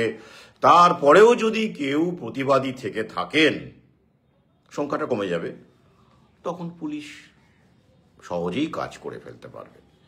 কিন্তু বর্তমানে তো অত পুলিশ ওদের নেই, আর এত নিয়োগ করলে ওদের ভাঁড়ে মা ভাবানি হয়ে যাবে, আর তাই ওরা মগজধোলাই করে করে যাচ্ছে। তাই সাবধান, যদি বোধ থাকে, বুদ্ধি থাকে, এই সময়টা অন্য কাজে লাগান। সে ছোট কাজ হোক, যাই হোক, যেমনই হোক, অমূল্য সময়, অর্থ অপচয় করবেন না। যারা ভাবছেন করবেন, করুন, পাশে একটা অন্তত রাস্তা খুলে রাখুন, যাতে পরের দিকে ইটস টু লেট বলে না মনে না হয় আর কি। আমি ডেভেলপমেন্টগুলো নিয়ে বহু আগেই বলেছি। তাহলে এটা যারা বলছিলেন এতদিন যে না কেন্দ্রীয় সরকার তো ঠিক আছে, তাদের তো রিক্রুটমেন্ট হচ্ছে ঠিকঠাক, এরকম যারা আওয়াজ তুলছিলেন, সব কিছু রাজ্যেই হচ্ছে, তাদের জন্য এটা একটা সতর্ক বার্তা যে এটা হলো কেন। তাহলে এটা তো রিক্রুটমেন্ট আটকে দেওয়ারই পলিসি, 2 বছরের এক্সটেনশন, তাই না? তাই সতর্ক থাকুন, ব্যাপারটা একযোগেই হচ্ছে, যখন যেখানে যতটুকু দরকার সেভাবেই কাজ চলছে। এবারে আসছি পরবর্তী বিষয়। এই যে 2016 বাতিল প্যানেলের উপর জনস্বার্থ মামলা দায়ের হয়েছে। এক মাস্টারমশাই শ্রাবণ আদিত্য মহাশয় তিনি এটি করেছেন। তিনি এই প্যানেল মানে বাতিল হওয়া শিক্ষক নন, কিন্তু তিনি জাস্টিস সিস্টেম কেন সাইলেন্স অফ জাস্টিস সিস্টেম বা জুডিশিয়ারি, এটা তার মনে হয়েছে, এবং মনে হয়েছে যে তার একটা নৈতিক দায়িত্ব সহকর্মীদের পাশে দাঁড়ানো। ব্যাপক অর্থে শিক্ষক মানে তার সহকর্মী, তাদের এই যে একটা ভয়ানক সময়ে তাদের পাশে থেকে তাদের হয়ে লড়াই করা, এরকম একটা মানসিকতার জায়গা থেকে তিনি এই জনস্বার্থ মামলাটি করেছেন। এটি অন্য একটি বেঞ্চে, ভিন্ন বেঞ্চে, অর্থাৎ যে বেঞ্চে এটা বাতিল হয়েছে সুপ্রিম কোর্টের, যেক্ষেত্রে রিভিউ পিটিশনও বাতিল হয়েছে, যাই হোক সেটা বাদ দিয়ে অন্য একটি বেঞ্চে এই বিষয়টি মানে শিয়ারিং হবে, সেটাও তিনি এটাও ব্যাপারটা হয়ে গেছে, ব্যবস্থা হয়ে গেছে, এগিয়ে গেছেন তিনি অনেকটা। এটা তিনি সম্ভবত 18ই নভেম্বর এই খবরটা আমি চোখে দেখেছিলাম। হ্যাঁ, তো তারপরে আরও তাকে নিয়ে অনেক পডকাস্ট হচ্ছে, তিনি বলছেন, এবং তিনি যখন বলছেন ব্যাকগ্রাউন্ডে মিউজিকও থাকছে আর কি, বেশ ভালো বলতেই পারেন, সুন্দর আকর্ষণীয় করবার জন্য করছেন। তো সেই ক্ষেত্রে যেটা আমি তার বক্তব্যের কিছু অংশ যতটুকু শুনলাম, পুরোটা শোনার সময় পাইনি, তবে ওই যে বললাম কিছুটা শুনলেই পুরোটা ধরে নেওয়া যায়, এবং আমার যদি কোনো ভুল থাকে তাহলে আপনারা ধরিয়ে দেবেন। যেটা আমি শুনে মনে হলো যে আমার মনে হয়েছে তিনি তার বক্তব্য থেকে তিনি একটা সাধু উদ্যোগই নিয়েছেন, ভালো কাজে এগোচ্ছেন, একটা লার্জার পিকচার ভাবার চেষ্টা করছেন শিক্ষকদের ওপরে যে অন্যায়, এবং তিনি সেখানেও আমি দেখলাম অযোগ্য শিক্ষক যোগ্য শিক্ষক এই ব্যাপারটা উল্লেখ করেছেন, এবং তিনি আমার যেটা মনে হয় এক্ষেত্রে তিনি যোগ্য শিক্ষকদের জন্যই তিনি এই কেসটা করেছেন, জনস্বার্থ মামলা, কারণ তিনি যোগ্যদের সঙ্গেই আছেন। কারণ তার বক্তব্যে, আমার ভুল হলে বলবেন, তার বক্তব্যে আমার এটা মনে হলো যে তিনি ভেবেছিলেন প্রথম দিকে যে অযোগ্যদের বাদ দিয়ে সিস্টেমকে শুদ্ধ করে পার্জ করে ভালোই তো, শুধু যোগ্যরাই থাকবেন, অযোগ্যদের বাদ দেওয়া হবে, এরকমভাবে যখন ব্যাপারটা চলছিল তিনি সেটাকে মনে মনে সাধুবাদই জানাচ্ছিলেন। সত্যি তো, শিক্ষাক্ষেত্রে এমন অযোগ্য শিক্ষক কেন থাকবেন দুর্নীতির মাধ্যমে যারা চাকরি পেয়েছেন। কিন্তু পরে তিনি দেখলেন যে না, এটার নাম করে যেটা হলো, দেখা গেল যে যোগ্যদেরকেও মানে তাদের জীবিকা চাকরি অনিশ্চয়তার মুখে পড়ে গেল, এবং এই সাম্প্রতিক ডেভেলপমেন্ট যেটা হচ্ছে এই 10 নম্বর নিয়ে, বা এই যে বিভিন্ন রকমভাবে বিচার ব্যবস্থার যে কার্যকলাপ তিনি দেখছেন, তাতে করে তিনি আর থাকতে পারলেন না, তিনি এই জনস্বার্থ মামলাটি করলেন। স্বাভাবিক, এটা খুবই ভালো, আপাত দৃষ্টিতে তো খুবই ভালো, অনেকেই সাধুবাদ জানাচ্ছেন। কিন্তু আমি তার এই উদ্যোগকে সাধুবাদ জানিয়েই বলবো যে এটা আসলে হাইজ্যাকড একটা প্রোপাগান্ডা, আরেক ধরনের মূলক অকপটেই বলি। এবার আপনি প্রশ্ন করতে পারেন যে উনি কি সজ্ঞানে হাইজ্যাক হয়েছেন, মানে উনি কি কন্ট্রোলড অপোজিশন হিসেবে সজ্ঞানে কাজ করছেন? না, এমনটা আমি জোর দিয়ে বলতে পারি না। অনেক সময় এমনও হয়, আমাদের গোটা বিশ্বে উদাহরণ আছে, অনেক ভালো মানুষ তিনি না জেনে না বুঝে কোনো কায়েমি স্বার্থের দ্বারা কন্ট্রোলড হন, তাতে করে তিনি যে খুব লাভবান হন, খুব পয়সা কড়ির মালিক হন, এমন না। সেক্ষেত্রে তার সিচুয়েশনকে রিড করার ক্ষমতা থাকে না, বা তিনি হয়তো গভীরে সেভাবে ভাবতে পারেননি, তিনি আবেগে মানুষের এই যে, তিনি তো একটা সত্যি এত শিক্ষক, যোগ্য শিক্ষক, তাদের যথা ভেবেছেন। তো এটা অবশ্যই একটা আবেগ, এবং আমি মনে করি যে মানুষের ভালো করতে গেলে, মানুষের পাশে থাকতে গেলে প্রথম যেটা বিষয় সেটা হলো আবেগ। তবে হ্যাঁ, আবেগ দিয়ে সমস্ত কাজ হয় না, তার সঙ্গে মস্তিষ্ক অত্যন্ত জরুরি। কিন্তু আপনার মধ্যে যদি ইডিওলজি না থাকে, মানে ইডিওলজি থেকেই কিন্তু আবেগটা আসে, মানে আমি বলতে চাইছি যে কোনো ইডিওলজি নয়, মানুষ মারার ইডিওলজিও তো আছে, তো আমি বলতে চাইছি মানবতার ইডিওলজি, হিউম্যানিটেরিয়ান ইডিওলজি যদি আপনার থাকে, তাহলে আপনি আপনার নিজের কথা বাদ দিয়েও বৃহত্তর মানব সমাজের কথা ভাববেন, সেটাই তো আবেগ না? আপনি যদি যুক্তি দিয়ে তথাকথিত রিয়ালিস্টিক তথাকথিত চালাক মানুষের যুক্তি দিয়ে ভাবেন যে কি দরকার ছিল বাবা, তুমি তো ভালো ছেলে, ওই যে বলে ঘরের খেয়ে বনের মোষ তাড়ানো, তো এটা এরকম মানসিকতা যাদের আছে তারা তো এই ধরনের আবেগকে প্রশ্রয় দেন না। দেন কি? দেন না। তো তিনি তেমন মানুষ নন। তিনি সরাসরি 2016 প্যানেলের যে ডিসিশন, প্যানেলকে বর্জন করে ফেস করতে হচ্ছে, তিনি তার বাইরে, অর্থাৎ ভুক্তভোগী শিক্ষক না হয়েও তিনি শিক্ষক সমাজের জন্য একটি গুরুত্বপূর্ণ পদক্ষেপ গ্রহণ করেছেন, সাধুবাদের যোগ্য। কিন্তু তিনি কন্ট্রোলড হয়ে গেছেন কিনা, বা তাকে কেউ কাজে লাগাচ্ছে কিনা, তাকে কেউ ব্যবহার করছে কিনা, সেটা তিনি বুঝতেও পারেন, নাও পারেন। আমি জোর দিয়ে বলতে পারি না তিনি সজ্ঞানে ব্যবহৃত হচ্ছেন না জেনে ব্যবহৃত হচ্ছেন, সে বিষয়ে আমি কোনো মন্তব্য করতে পারবো না, সেটা সমীচীন হবে না, কারণ এটা আমি জানি না। কারণ এরকম ঘটনা আছে, মানুষ ব্যবহৃত হয়, সজ্ঞানে হয়, অজ্ঞানেও হয়, না জেনেও হয়, এটা বাস্তব। ইতিহাসে এরকম বহু নজির আছে। কিন্তু আমি কেন বলছি যে এটা কন্ট্রোল বলে মনে হচ্ছে আমার? নিশ্চয়ই যুক্তি দিয়েই বলবো, আমি যুক্তি সহকারে বলবো। তারপরে আমি বলবো যে এইটার জনস্বার্থ মামলাটা, তার ফল কি ইতিবাচক হবে? মানে 2016 যে যোগ্য শিক্ষক যারা চিহ্নিত, not specifically found to be tainted, পুরোপুরি আনটেন্টেড কিন্তু ওরা বলছে না, একটা কৌশলী শব্দের টার্মিনোলজিটা বোঝার চেষ্টা করুন। not found specifically to be tainted, এরকম, not specifically found to be tainted, অর্থাৎ প্রমাণ পাওয়া যাচ্ছে না যে তারা অযোগ্য বা দাগী, এরকম প্রমাণ পাওয়া যাচ্ছে না। তার মানে কি? প্রমাণ আছে হয়তো, কিন্তু তাদের কাছে নেই। ল্যাঙ্গুয়েজটা এইরকম, মানে এভিডেন্স নেই, কিন্তু নেই এটাই। কিন্তু ওই যেহেতু বলা যাচ্ছে অভিযোগ যেহেতু নেই, তাই এই কারণে তাদেরকে দাগী বলা যাবে না। ব্যাপারটা কেমন যেন না, একটু ঘুরিয়ে টুরিয়ে বলা, মানে সেখানে পরিষ্কার বলা হচ্ছে, ইঙ্গিত আছে যে এরাও আসলে দাগী, কিন্তু আমাদের কাছে তেমন প্রমাণ পাইনি।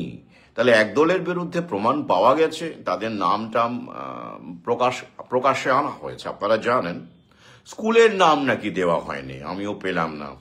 বাবার নাম আছে, অমুক তমুক ঠিকানা আছে, কিন্তু স্কুলের নামটা কিন্তু দেওয়া হলো না। কেন দেওয়া হলো না একটু ভাববেন না আপনারা? ইন্টারেস্টিং না? তো এবার স্কুলের নাম দেওয়া হলো না, কেন দেওয়া হলো না সে বিষয়ে না হয় ভিন্ন কোনো লাইভ করব, আজকে না হয় এই বিষয়টা থাক। এখন দেওয়া হয়েছে কিনা আমি জানি না, কিন্তু আমি 2 দিন আগেকার কথা বলছি, যখন আমি জানি যে দেওয়া হয়নি। কিন্তু যারা যোগ্য তাদের তো যোগ্যই, তাদের আলাদা করে তালিকা দেওয়ার দরকার পড়ে না। মানে এইভাবেই বোঝানো হচ্ছে যে যারা অযোগ্য, মানে টেন্টেড, তাদের তালিকা এটা, তার বাইরে যারা থাকছেন তারাই যোগ্য। ব্যাপারটা এইভাবেই তো ধরা হয়, ধরা হওয়ার কথা, তাই নয় কি? আলাদা করে কি যোগ্য তালিকা থাকে? থাকে না। কিন্তু যোগ্য তালিকা নেই আসলে। কেন নেই? অযোগ্য তালিকা আছে, পরিষ্কারভাবে বলে দিচ্ছে ওরা। স্কুলের নাম অবশ্য দেয়নি, কিন্তু যোগ্য তালিকা কি আদৌ আছে? যেটা আছে সেটা হলো কি হলো, not specifically found to be tainted. মানে কি দাঁড়ালো? আনটেন্টেড কথাটা কি একবারও উচ্চারণ হয়েছে এখানে? একবারে একটা শব্দে হয়নি, কিন্তু টেন্টেড শব্দটা একবারে উচ্চারিত হয়েছে।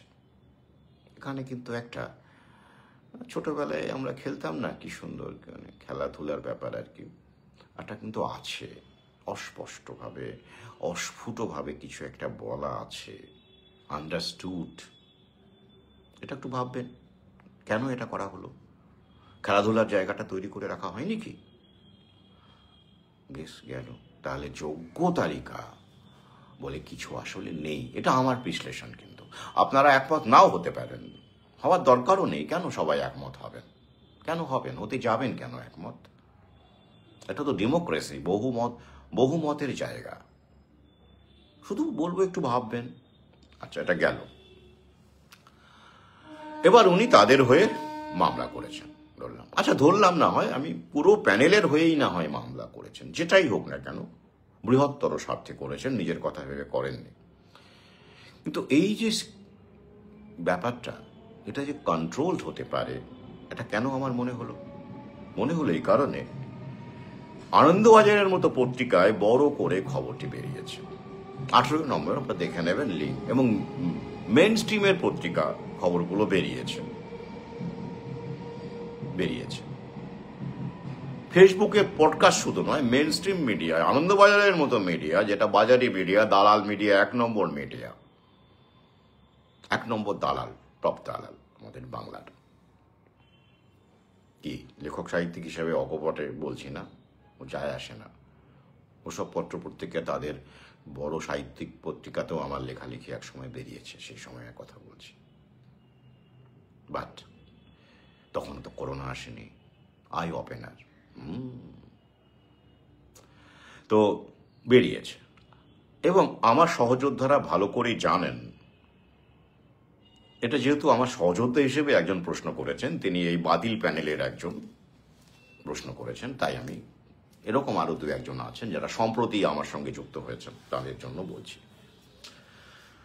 আমি বারবার করে এটা বলেছি, যখনই দেখবেন মেইন স্ট্রিম মিডিয়ায় কোনো কিছুর প্রশংসা করা হচ্ছে এবং কাউকে হাইলাইট করা হচ্ছে, তখনই বুঝবেন ভেতরে কোনো খেলা আছে, নইলে এমনি এমনি ওরা করবে না। মনে আছে, বারবার করে বলেছি, এবং এমনও বলেছি, যদি কখনো দেখেন আমাকে এই সিস্টেম অব্যাহত থাকাকালীন কোনো বড় সড়ের অঘটন, বিপ্লব, বা অন্তত আফ্রিকার মতো ওই যে মাগোফলি, এরকম কোনো বড় ঘটনা, মৃত্যুর আগের কথা বলছি, এরকম কোনো রাষ্ট্রনায়কের আবির্ভাব হলো হয়তো, বা দেশ নায়কের আবির্ভাব হলো, সেটা আলাদা কথা, সেটা নিজেরাই বুঝতে পারবেন। তখন নিউ ওয়ার্ল্ড অর্ডার ব্যাপারটাই থমকে যাবে, আটকে যাবে। কিন্তু এরকম কিছুই ঘটলো না, সবই একই রকম চলছে, শিক্ষক ছাঁটাই চলছে, সবই চলছে। মেসিরা ভারতবর্ষে আসছেন, বিল গেটস এসে চা খেয়ে যাচ্ছেন চা আলার সাথে, এগুলো সবই যেমন চলছিল। ক্রিকেট, মহিলা ক্রিকেট, এদিকে বিশ্ব সুন্দরী প্রতিযোগিতা, মানে সমস্ত সিস্টেমে সবকিছু চলছে। এবং আমার মতো একজন, মানে শুধু আমি নই, মানে এই চিন্তাভাবনা যারা পোষণ করেন, তারা গিয়ে দেখা গেল এই দালাল মিডিয়ার কোনো একটা টিভি স্টেশনে গিয়ে, আছেন তো বড় বড় সব টিভি স্টেশন, সেখানে গিয়ে আলো করে, মানে ওদের আলো আর কি, আলোতে বসে বক্তব্য রাখছেন, ইন্টারভিউ দিচ্ছে লেখক হিসেবে, সাহিত্যিক হিসেবে। যদি আপনারা আমাকে দেখেন, এইভাবে দেখেন কখনো, তাহলে বুঝবেন ওটা আমার ক্লোন, মানে দেখতে শুনতে একরকম হয়তো কেউ নয়। আমি বিক্রি হয়ে গেছি, মানে এক কথায় বিক্রি হয়ে গেছি, মানে ওটা আমি নই।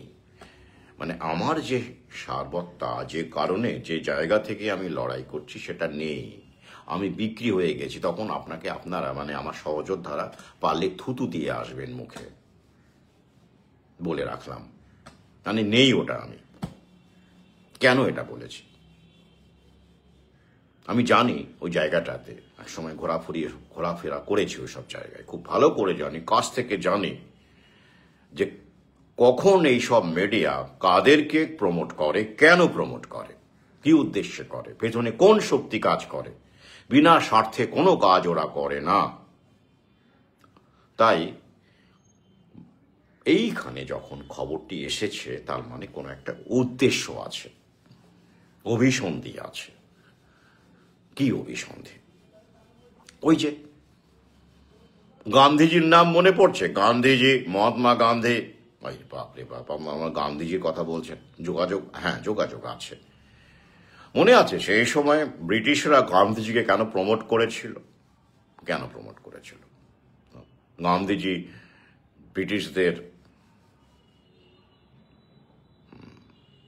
সেফটি ভাল্ব জানেন তো? সেফটি ভাল্ব যখন দেখবেন একটা প্রেশারের যদি কারণে ওই যে ভাল্বটা যদি খারাপ হয়ে যায়, গ্যাসটা না বেরোয়, মানে হাওয়াটা যেটা বেরোয় আপনার সিটিটা না পড়ে, তাহলে কি হবে? বাস্ট করবে তো। সেটা কিন্তু বোমার চাইতেও কম কিছু নয়।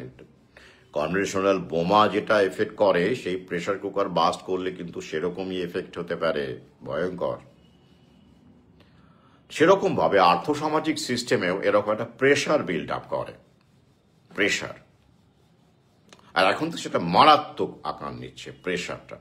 তো ব্রিটিশ আমলেও ব্রিটিশ জনগণের বিরুদ্ধে, মানে ব্রিটিশ শাসকের বিরুদ্ধে জনগণ একটা বড় অংশ, বিশেষ করে এই বাংলা, পাঞ্জাব, মহারাষ্ট্র, এবং জানেন তথাকথিত ওরা উগ্রবাদী আন্দোলন যা বলতো আর কি, যাদেরকে সহিংস আন্দোলন, এই 3টি রাজ্যেই তখন দেখা গেছে।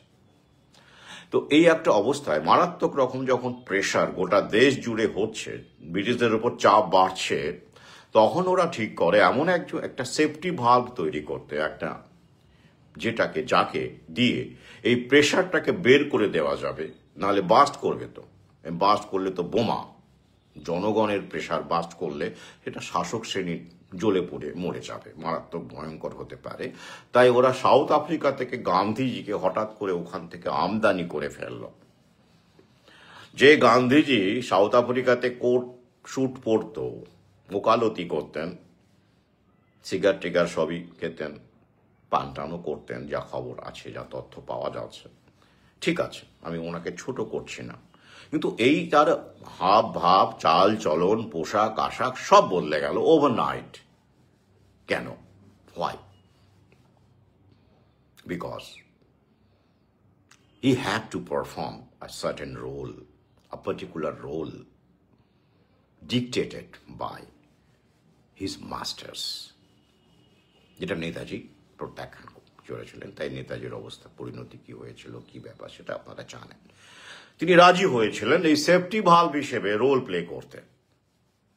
গান্ধীজি কি সেফটি ভাল্ব ছিলেন? লোকটা কি সেফটি ভাল্ব ছিল? আর লোকটা কি ভাল্ব নাকি? না না না, গান্ধীজির চিন্তা ভাবনা এবং তার যে কর্মপদ্ধতি, এই যে নন ভায়োলেন্ট ওয়েতে, মানে পদ্ধতি, যাতে করে শাসকরা বেঁচে যায়, জানেন তো?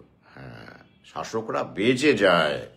তাই এই নন ভায়োলেন্ট টুলটাকে ওরা তখন থেকে প্রমোট করে, যেটাকে এখনো আমরা দেখতে পাচ্ছি। শিক্ষক সমাজ থেকে শুরু করে সবাই যারা ক্ষতিগ্রস্ত হচ্ছেন, চাকরি বাকরি চলে যাচ্ছে, ভয়ঙ্কর রকম অবস্থায় পড়ছেন, কোনো রকম দোষ করা ছাড়াই, কোনো রকম তথ্য ছাড়াই, তারা ওই গান্ধীবাদীর টুলটাকেই ব্যবহার করে চলেছেন। সেটাকেই ওরা মহান বলে প্রতিপন্ন করা হয়েছে, প্রমোট করা হয়েছে।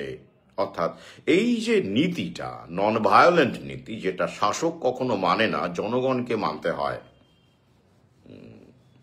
জনগণকে মানতে হয়। এই নীতিটা মানে শাসক মানবে না, কিন্তু জনগণকে গান্ধীবাদী হতে হবে।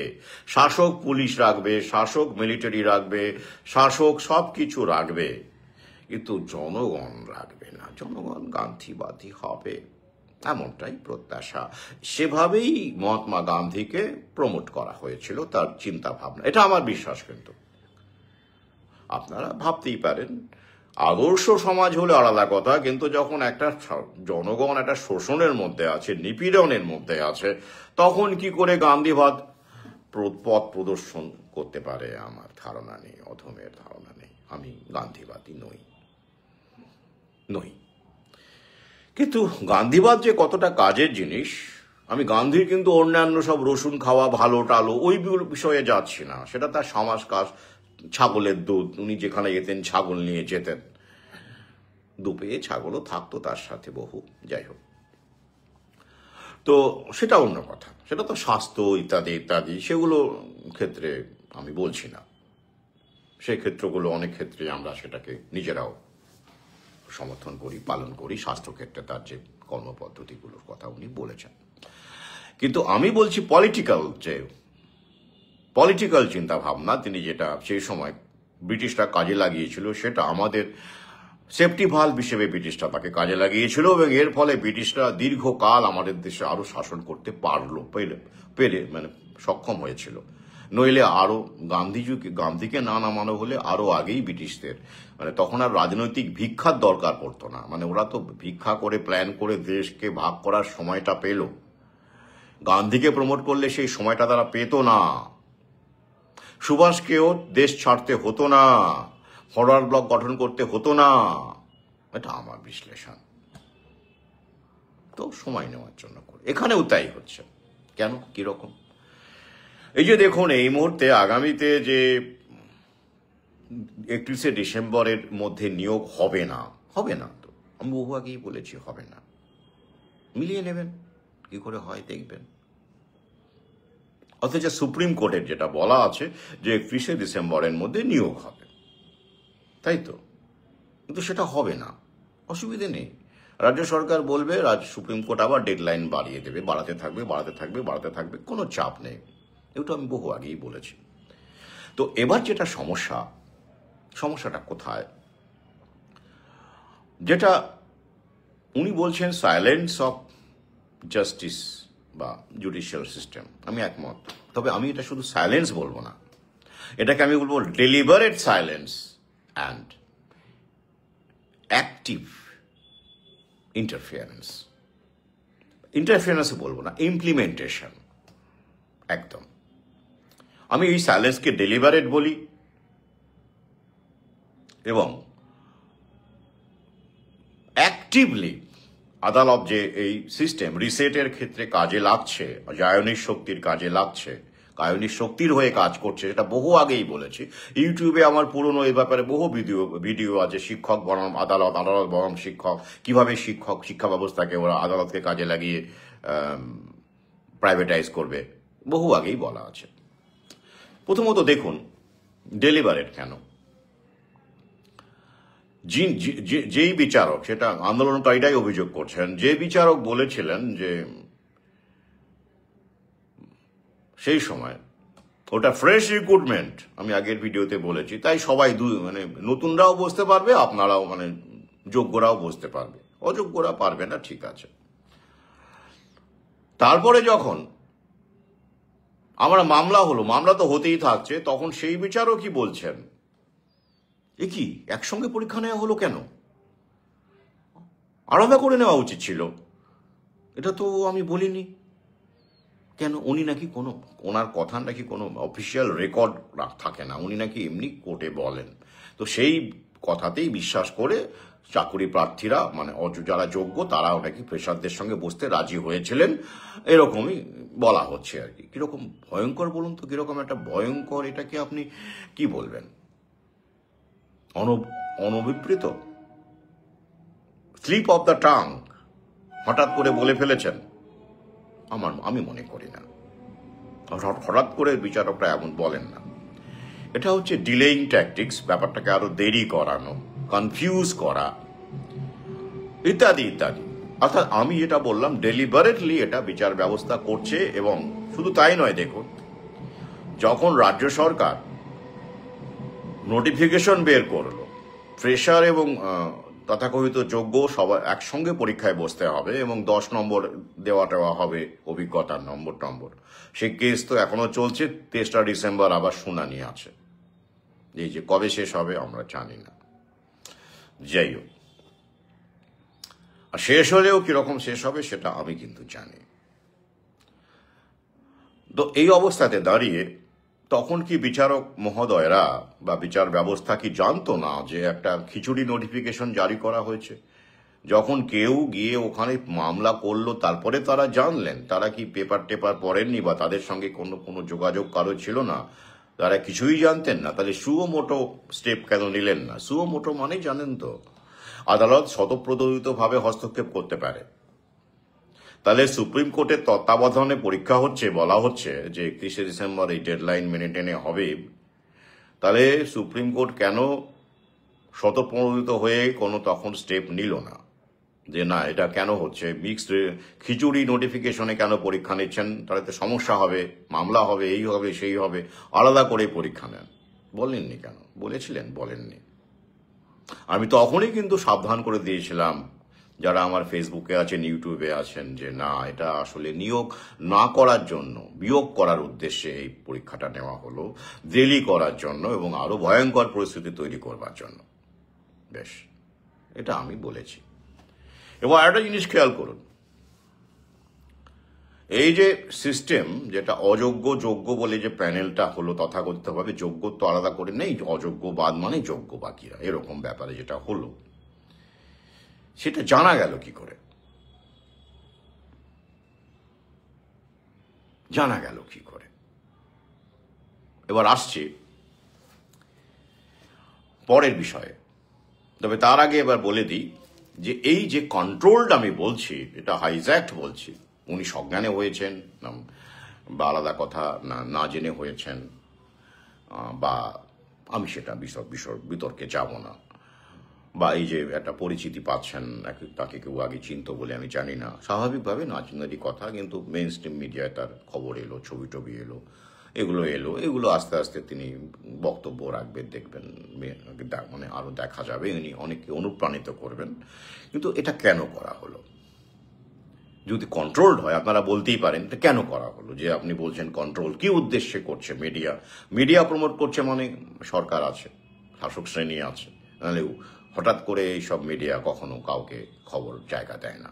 এই যে আমরা কেন, গোটা বিশ্ব জুড়ে যে কত বিজ্ঞানী যারা এই ভ্যাকসিনের ব্যাপারে মানুষকে সতর্ক করেছেন এবং মহান কাজ করেছেন, আমরা তো কিছুই নয়, করছেন, এখনো করছেন, তাদেরকে নিয়ে সেই দেশের মেইন স্ট্রিম মিডিয়া কোনো কিছু করেছে? আমেরিকার কথা বাদ দিন, যখন এই ক্ষমতা বদল হলো এবং মানুষের বিক্ষোভ টিক্ষোভ বাড়া শুরু করলো, তখন আলাদা কথা ছিল, ওখানে লক্ষ লক্ষ পথে নেমেছে, মানে মানুষ পথে নেমেছে, তখন স্বাভাবিকভাবে মেইন স্ট্রিম মিডিয়াও মারধর খাওয়ার ব্যাপার পরিস্থিতি তৈরি হয়েছিল, তখন তারা কয়েকজনকে অ্যালাউ করেছেন, কিন্তু সেটা ব্যতিক্রম মাত্র পরিস্থিতির কারণে। কিন্তু গোটা বিশ্ব জুড়ে বাকি দেশগুলোতে, আমাদের মতো দেশে যেখানে লক্ষ লক্ষ মানুষ পথে নামেনি, কোনো চাপ নেই, এমতাবস্থায় কোনো মিডিয়া কি কখনো দেখেছেন যে আমাদের মতো কোনো মানুষকে, মানুষের কাজকর্মকে হাইলাইট করতে?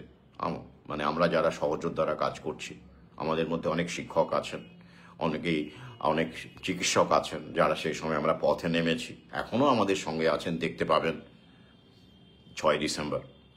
তো তারা তো ভালো কাজ করেছেন, মানুষকে অ্যালার্ট করেছেন, এই ভ্যাকসিনটা কেন হলো, এই ভ্যাকসিনটার পরিস্থিতি কি হতে পারে। কই, তাদেরকে নিয়ে তো এরা কোনো খবর করেন না।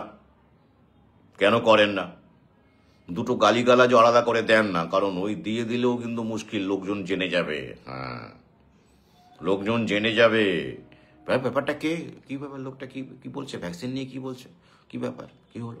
হ্যাঁ, তাই ওরা কোনো উচ্চবাচ্যই করবে না,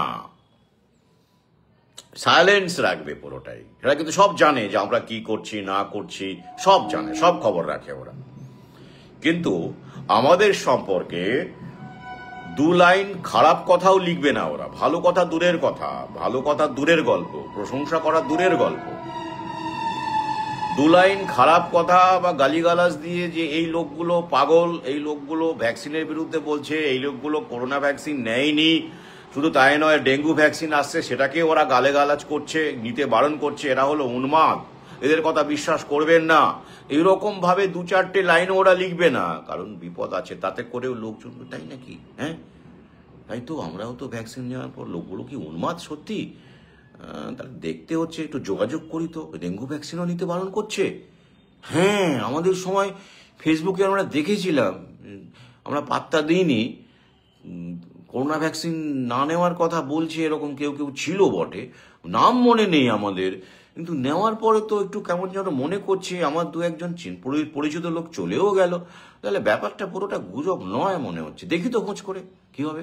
অর্থাৎ নেগেটিভ যদি বলে ওরা, নেতিবাচক কথাও যদি আমাদের সম্পর্কে বলে, যেহেতু রিচ বেশি, ওই যে মিডিয়ায় স্পন্সর করা, পয়সা দিয়ে রিচ বাড়ায় ওরা, স্বাভাবিক, 1 নম্বর দালাল পত্রিকা, তাহলে অনেক লোকের মধ্যে কাজ করবে। তাই তো, ডেঙ্গু ভ্যাকসিনটাও তাহলে করোনার মতো নাকি? ওরে বাবা!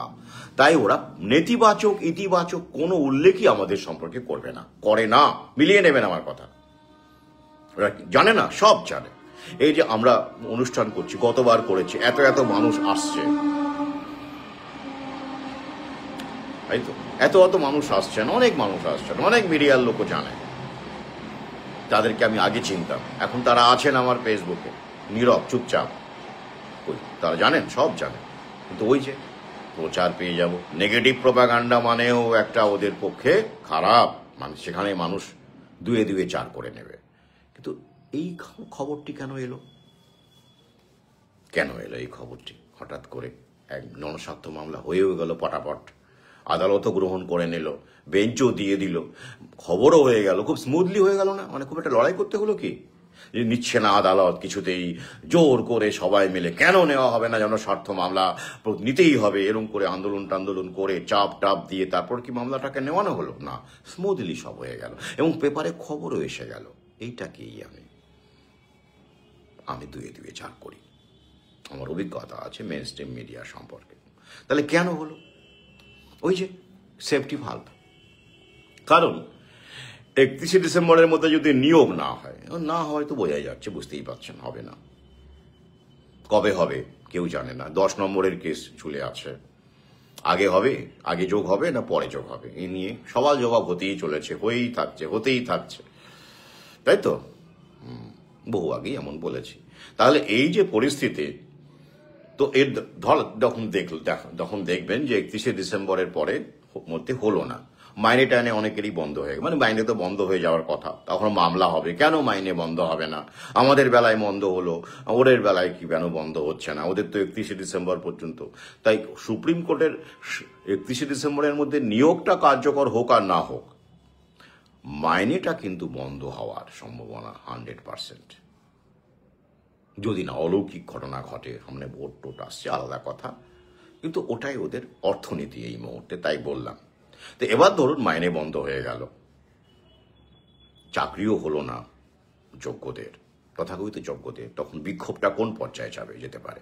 এদিকে অযোগ্যরা, তখন যোগ্য অযোগ্য মিলে যেতে পারে, যোগ্য অযোগ্য মিলে তখন বলবে ভাই তোদের আমরা গালিগালাজ করেছিলাম, এবার খেলাটা বুঝতে পারছি, তোরা আসলে যোগ্য তো অযোগ্য ভেবেছিলাম আমরা, কিন্তু দেখলাম তোদের যা পরিণতি হলো আমাদেরও তো একই পরিণতি হলো, কোথায় নিয়োগ টিয়োগ কিচ্ছু হচ্ছে না, এবার একসঙ্গে লড়াই করি, যোগ্য অযোগ্য মিলেমিশে একসঙ্গে লড়াই করি।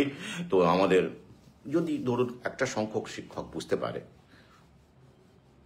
অনেকে তো ঠেকে শেখে, যদি এরকম একটা সম্ভাবনা থাকে, তাহলে একযোগে 26,000, একটা বড় আন্দোলন যদি কেউ হঠাৎ করে কোনো নেতা, যদিও ওরাই নেতা প্রমোট করে, কিন্তু যদি কেউ হঠাৎ করে বাইরের কেউ ঢুকে পড়লো হঠাৎ করে, যেটা ওরা তৈরি করেনি, হঠাৎ করে যদি কেউ কোনো সেরকম ব্যক্তিত্বশালী শিক্ষক ঢুকে পড়ে নেতা হিসেবে এবং এই ইউনিটির কথা বলে, তখন মহাবিপদ। তাহলে কি করতে হবে? এই ডিভিশনটাকে অক্ষত রাখতে হবে এবং আশাটাকে অক্ষত রাখতে হবে। কিসের আশা? ওই যে জনস্বার্থ মামলা আছে তো, উনি দারুণ মানুষ, মহৎ মানুষ, উনি কাজ করছেন, সত্যি তাই, কিন্তু কন্ট্রোলড কিনা আমি সেটা তো বলতে পারবো না, আমার জানা নেই, তাই বললাম। তাহলে এই যে উনি কাজ করছেন, এই যে অমুক দিন হিয়ারিং আছে, এটা তো একদিনে হবে না, এটাও চলতে থাকবে অন্যরকম, অন্য বেঞ্চে, তাই তো? হ্যাঁ, তাহলে এই যে সেফটি ভাল্ব যেটা, সেটা এই মামলাটি, জনস্বার্থ মামলাটি সেফটি ভাল্বের কাজ করবে বলে আমার বিশ্বাস। অর্থাৎ একদিকে যোগ্য অযোগ্য মিলন হবে না, কারণ এই মামলাটি আমার তো যেটা মনে হয়, যতটা শুনলাম, যোগ্যদের জনস্বার্থ হিসেবে, যোগ্যদের স্বার্থ হিসেবে রাখার জন্যই করা হয়েছে, ভাগ অক্ষত রইল। আর কি, আর যদি সবাইকে ইনক্লুড করেও করা হতো, হয় ধরে নিলাম, যদি হঠাৎ করে মনে হলো না মানবিকতার খাতিরে ওদেরও তো দরকার, তা সত্ত্বেও কি হবে? হয় একদিকে বিভাগটা অক্ষত থাকবে, একসঙ্গে লড়াই হবে না, আর কি হবে? হিংসাত্মক প্রতিবাদ হবে না, গান্ধীবাদী থেকে যাবে। কারণ ওই যে একসঙ্গে 26,000 মানুষ, 20,000 মানুষ দরকার নেই, 1,000 মানুষের শিক্ষকও যদি খেপে যান, রণংদেহী মূর্তি ধারণ করেন, মাননীয়ার মতো আর কি, মাননীয়াও তো খুব অগ্নিযুগে অগ্নিকন্যা হিসেবে তার সুনাম ছিল, তারা জানেন। তো তাকেও যদি অনুকরণ করেন 1,000 নরনারী, মানে চাকরি চাওয়া শিক্ষক, সেটাও ভয়ঙ্কর আকার নিতে পারে কিন্তু, তাই না? তাহলে কি করতে হবে? গান্ধীবাদকে আনতে হবে। মানে কিভাবে? মামলা, শান্তি। মামলা মানে কি? শান্তি। অর্থাৎ সিস্টেম মেনে আপনি প্রতিবাদ করছেন, আপনি লড়াই করছেন এবং উল্টে টাকা পয়সাও যাচ্ছে আপনার আইনটা মেনে করতে গেলে। যাই হোক, সেটা আপনি ন্যায়সঙ্গত পথে করছেন। পথটা কাদের? শাসকরাই বলে দিয়েছে এভাবেই প্রতিবাদ করতে হয় এবং এভাবেই লড়াই করতে হয়। সেই লড়াই শাসকরাই বলে দিয়েছে এবং শোষকদের আদালতেই সেই লড়াইটা আপনাকে করতে হবে এবং আপনার বিশ্বাস আছে যে শোষকরা আপনার কাছে পরাজিত হবে এবং তারা পরাজিত হয়ে মাথা নিচু করে বলবে, এই যে আমরা হেরে গেলাম, আপনারা ঠিক আসুন আপনাদের চাকরি ফিরিয়ে দিচ্ছি, অমুক ডেটে আসুন, অ্যাপয়েন্টমেন্ট লেটারগুলো আমরা রিইস্যু করব। ওগুলো তো এখন ভ্যালিড নেই, নতুন করে আমরা অ্যাপয়েন্টমেন্ট লেটার দেব। এমন হবে না? হবে না। তাহলে এটা কেন? ওই যে হোল্ড করে রাখা, সেফটি ভালভ হিসেবে হোল্ড করে রাখা। ভোটটা আসছে, তারপরে কত খেলা হবে দেখতে পাবেন। ভাতা কতটা আসে? ভাতা তো আসবে। ইউনিভার্সাল বেসিক ইনকাম, ইউবিআই, আমি বহু আগেই বলেছি, এটা নিউ ওয়ার্ল্ড অর্ডারের একটা অন্যতম বৈশিষ্ট্য। কারণ এত জীবিকা জব ওরা দেবে না, সরকারি ক্ষেত্রে তো গুটিয়েই নিচ্ছে ওরা। প্রাইভেট সেক্টরেও এআই এর এত দাপাদাপি, দেখতেই পাচ্ছেন তো, আমাজন, টিসিএস থেকে শুরু করে মধ্যবিত্তের কি পরিস্থিতি, তাই তো? এখন গিগ ইকোনমি চলছে। এই আমার পর্যবেক্ষণ, তার উপর ভিত্তি করে এত কথা বললাম। এবার কেন বললাম? এই কারণে বললাম, এটা ওরা ঠিক করে রেখেছে। এটা অর্থাৎ এই যে ছাঁটাইটা এবং এই কৌশলে not specifically found to be tainted, এরকম বিভিন্ন টার্মিনোলজি ব্যবহার করে বিভিন্নভাবে ওরা ইচ্ছে করে এটাকে ওরা কমপ্লিকেটেড বানিয়েছে, জটিল করছে, আগামীতে আরো করবে এবং আদালতকে ওরা ব্যবহার করছে। ওটা প্রি প্ল্যান্ড। আর যেটা প্রি প্ল্যান্ড, যেটা আগে থেকে ইকোনমিক এজেন্ডা হিসেবে ওরা স্থির করে ফেলেছে, সেটাকে আপনি চেঞ্জ করতে পারবেন না, যতই আপনি মামলা করুন। মামলা করে চেঞ্জ করা সম্ভব নয়। ওই কারণেই নেতাজির ব্যাপারটা মুখটা বড় বেশি করে মনে আসে এসব সময়। তো যাই হোক, তো মামলা করে এসব সম্ভব নয়, গান্ধীবাদী এসব সম্ভব নয়। গান্ধী কি করে করলো? আমাদের দেশকে স্বাধীন করে গেল গান্ধী কি করেছে সেটা আপনারা ভালো করে জানেন। কি খিচুড়ি বানিয়ে দিয়ে গেছে আমাদের দেশটাকে গান্ধীবাবু। ব্যাপারটা সেরকমই দাঁড়াবে। তাহলে মানুষ বিক্ষুব্ধ হবে না, আশাটা ঝুলে রইবে। ওই যে জনস্বার্থ মামলার হিয়ারিং হচ্ছে সামনে, কবে ডেট আছে, এইভাবে মানুষ ডেট খুঁজবে, তারিখের পর তারিখ আসবে, আর সেই সময়ে সরকার পরবর্তী রণনীতি সাজাবে, পরবর্তী কৌশল সাজাবে। এই সময়টা পেয়ে যাবে সরকার। যেমন করে কেন্দ্রীয় সরকার 2 বছরের অবসরের যেটা বাড়িয়ে দিল, অবসরের যেটা 60 বছর ছিল, যেটা বাড়িয়ে দিল যাতে করে পরবর্তী রণনীতির জন্য সময় পাওয়া যায়। ঠিক তেমন করেই এই ধরনের যে মামলাগুলো, সেটা দিয়ে সরকার, এক্ষেত্রে রাজ্য সরকার, সময় পেয়ে যাবে পরবর্তী গুটি সাজানোর জন্য। এটা আমার বিশ্বাস। এখন প্রশ্ন করতে পারেন, কি করে মনে হলো? আপনার কাছে কি প্রমাণ আছে যে এটা আগে থেকেই ঠিক হয়ে আছে? এটা আমি বহু লিখেছি, বহু বলেছি, নতুন করে বলার কিছু নেই। এই set up, new world order ইত্যাদি ইত্যাদি 2য় খণ্ডে লিখেছি, প্রথম থেকে ইতিহাস লিখেছি, ভিডিও রয়েছে। তবু সংক্ষেপে বলি, একটা ব্যাপার আপনাদের বলে দিই, যেটা আগে থেকেই ঠিক হয়ে আছে, বোঝার জন্য কিছু লাগে না, এত কিছু না বুঝলেও চলে। ক্লাউস সোয়াবকে না বুঝলেও চলে, ওয়ার্ল্ড ইকোনমিক ফোরামকে না বুঝলেও চলে, সুইজারল্যান্ডের দাভোসে কি হয় সেটা না বুঝলেও চলে। কি সিবিআইকে বলা হলো, সিবিআইকে ডাকা হলো এবং সিবিআই এসে তদন্ত করে নাকি অযোগ্য বের করলো, তাই তো? অযোগ্য বের করলো, ওএমআর সিটফিটের গল্প ইত্যাদি সিবিআই টিবিআই বের করলো ইত্যাদি ইত্যাদি। তো আচ্ছা বলুন তো, সিবিআই তো লোকজনগুলো তো বাইরের লোক, বেশিরভাগই অবাঙালি। তারা এই সময় এদেশে, এই রাজ্যে এসএসসি নিয়োগ যখন হয়েছিল, তারা সেখানে কি ছিল? কমিটিতে ছিল না। তারা এজেন্সি একটা, তারা তদন্ত করে, বেশ। তো তারা এসে তদন্ত করলো, তারপরে এই নামগুলো পাওয়া গেল অযোগ্য। তারা বলে দিল এই যে যেগুলো অযোগ্য, তারা পিন পয়েন্ট করে দিল। ভেবেছেন তার আগে এসএসসি জানতো না যারা অযোগ্য বা তথাকথিত অযোগ্য? বা ঘুষ দিয়ে চাকরি পেয়েছে? ঘুষের কি কোনো রসিদ থাকে যেটা সিবিআই ঘুষটা দেখেছে? পার্থবাবুর বাড়িতে যে ক্যাশ ট্যাশ পাওয়া গেছিল বলা হয় আর কি, কিন্তু এখন মুক্ত। সে ক্যাশগুলো কার, তার কোনো রসিদ পাওয়া গেছে? কিচ্ছু পাওয়া যায়নি, পাওয়া যাবে না, আই ওয়াশ।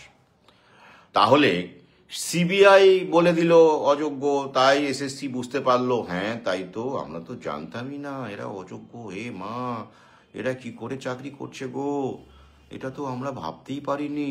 ইস, ব্যাপারটা এরকম না। এসএসসি জানতো, রাজ্য সরকার জানতো, মন্ত্রী আমলা সবাই জানতো। শুধু সিবিআইটাকে একটা আইওয়াশ করে সামনে আনা হলো, এনে দেখানো হলো যে এই যে দুর্নীতির বিরুদ্ধে আমরা লড়াই করছি, তার জন্য সিবিআই চাই। দুর্নীতি ব্যাপারটার সঙ্গে সিবিআই একটা দারুণ যোগাযোগ আছে, একটা সাইকোলজিক্যাল ব্যাপার, একটা সাইকোলজিক্যাল একটা ইম্প্যাক্ট পড়ে। তাই সিবিআই মানেই যেন দুর্নীতি, যেখানে দুর্নীতি সেখানেই সিবিআই। আহারে, তাই আমরা জানতে পারলাম। তাই তো ব্যাপারটা তা নয়, সেটা ভালো করেই জানেন, ওরা জানতো। ওরা তালিকা সামনে আনেনি, এই আদালতকে দিয়ে চাপ দেওয়াচ্ছে, সিবিআইকে দিয়ে করে টোরে বলছে যে এই যে এইবার দুর্নীতি সামনে আসছে, আগে আসেনি। আদালতের জন্য দুর্নীতি সামনে আসা, লোকে খুব খুশি হচ্ছে, এই যে আদালত বলেছে ওএমআর সিটও প্রকাশ করতে হবে, অমুক করতে হবে, আর চাকরি প্রার্থী যুবক যুবতী তারা ওই ওএমআর সুট দিয়ে জল খাচ্ছে, খেয়ে শুয়ে পড়ছে। পরের দিন আবার নতুন তালিকা দেবে কিছু একটা, তাই তো এই নিয়েই তারা পড়ে আছে। তাহলে এটা প্রি প্ল্যান্ড। সিবিআই আসার পরে খুঁজে বের করলো অযোগ্য, এসএসসি জানতো না, সব জানতো। তাহলে তারা যেহেতু জানতো সবই এবং প্ল্যানফুলি নিয়োগ করা হয়েছে সেই সময় এরকম কিছু, যাতে করে ঘুলিয়ে দেওয়া যায়, যাতে করে মামলা করা যায়, ছাঁটাই করার সুবিধে হয়, এগুলো বহু আগে থেকে ঠিক করা আছে। তাহলে যেটা বহু আগে থেকে ঠিক করা আছে সেটাকে আপনি কি করে চেঞ্জ করবেন? চেঞ্জ করা সম্ভব নয়, ওটা আগে থেকেই ঠিক হয়ে আছে। সেটাকে রিসেট করতে গেলে পুরো সিস্টেমকে আপনাকে রিসেট করতে হবে, সেই ক্ষমতা আপনার আছে না? আমার তো নেই, আমাদের কারণ নেই। আমরা শুধু সতর্ক হতে বলি, এবং এই সিস্টেমে কি কি থেকে বাঁচা যায়, এমন বহু করোনা ভ্যাকসিন থেকে আমরা বেঁচেছি, আগামীর বহু থেকে বাঁচবো। এটা আমাদের, এই লড়াইটা আমাদের মূল লড়াই। বাকি অন্য লড়াইও আমরা চেষ্টা করছি। এসআইআর নিয়ে অনেকেই আমরা ফর্ম ফিল আপ করিনি, ডিজিটাল আইডি, কিন্তু এইটুকুই। আমরা কি পুরো সিস্টেম পরিবর্তনের কথা বলি? না না না না, অসম্ভব, সেটা বলি না। আমরা বলি সতর্ক হন, কি কি এড়াতে পারেন, যেটা পারেন সেটা এড়ান। শরীরের মধ্যে কিছু ঢোকানোর আগে 100 বার ভাবুন, এসব বলি। তাই রিসেট সিস্টেমকে ওরা যেটা প্ল্যান করে রেখেছে সেভাবেই চলবে এবং চলছে। তো সেটাকে আপনি কি করে একটা জনস্বার্থ মামলা করে চেঞ্জ করবেন? তাই কোনো আশা করবেন না। সেই সহযোদ্ধাদের বলবো, যারা আশা করছেন এখনো, এ ব্যাপারে কোনো আশা করবেন না। হ্যাঁ, হচ্ছে, হোক, ভাল লাগছে শুনতে, মিডিয়া বলছে, পডকাস্ট হচ্ছে, ভিউ হচ্ছে, লোকে কমেন্ট করছে, দারুণ দারুণ, এগিয়ে চলুন, ভালো কথা, হোক না হোক। কিন্তু ওই যে আরও একবার বলবো বিদায় নেওয়ার আগে, hope for the best, prepare for the worst.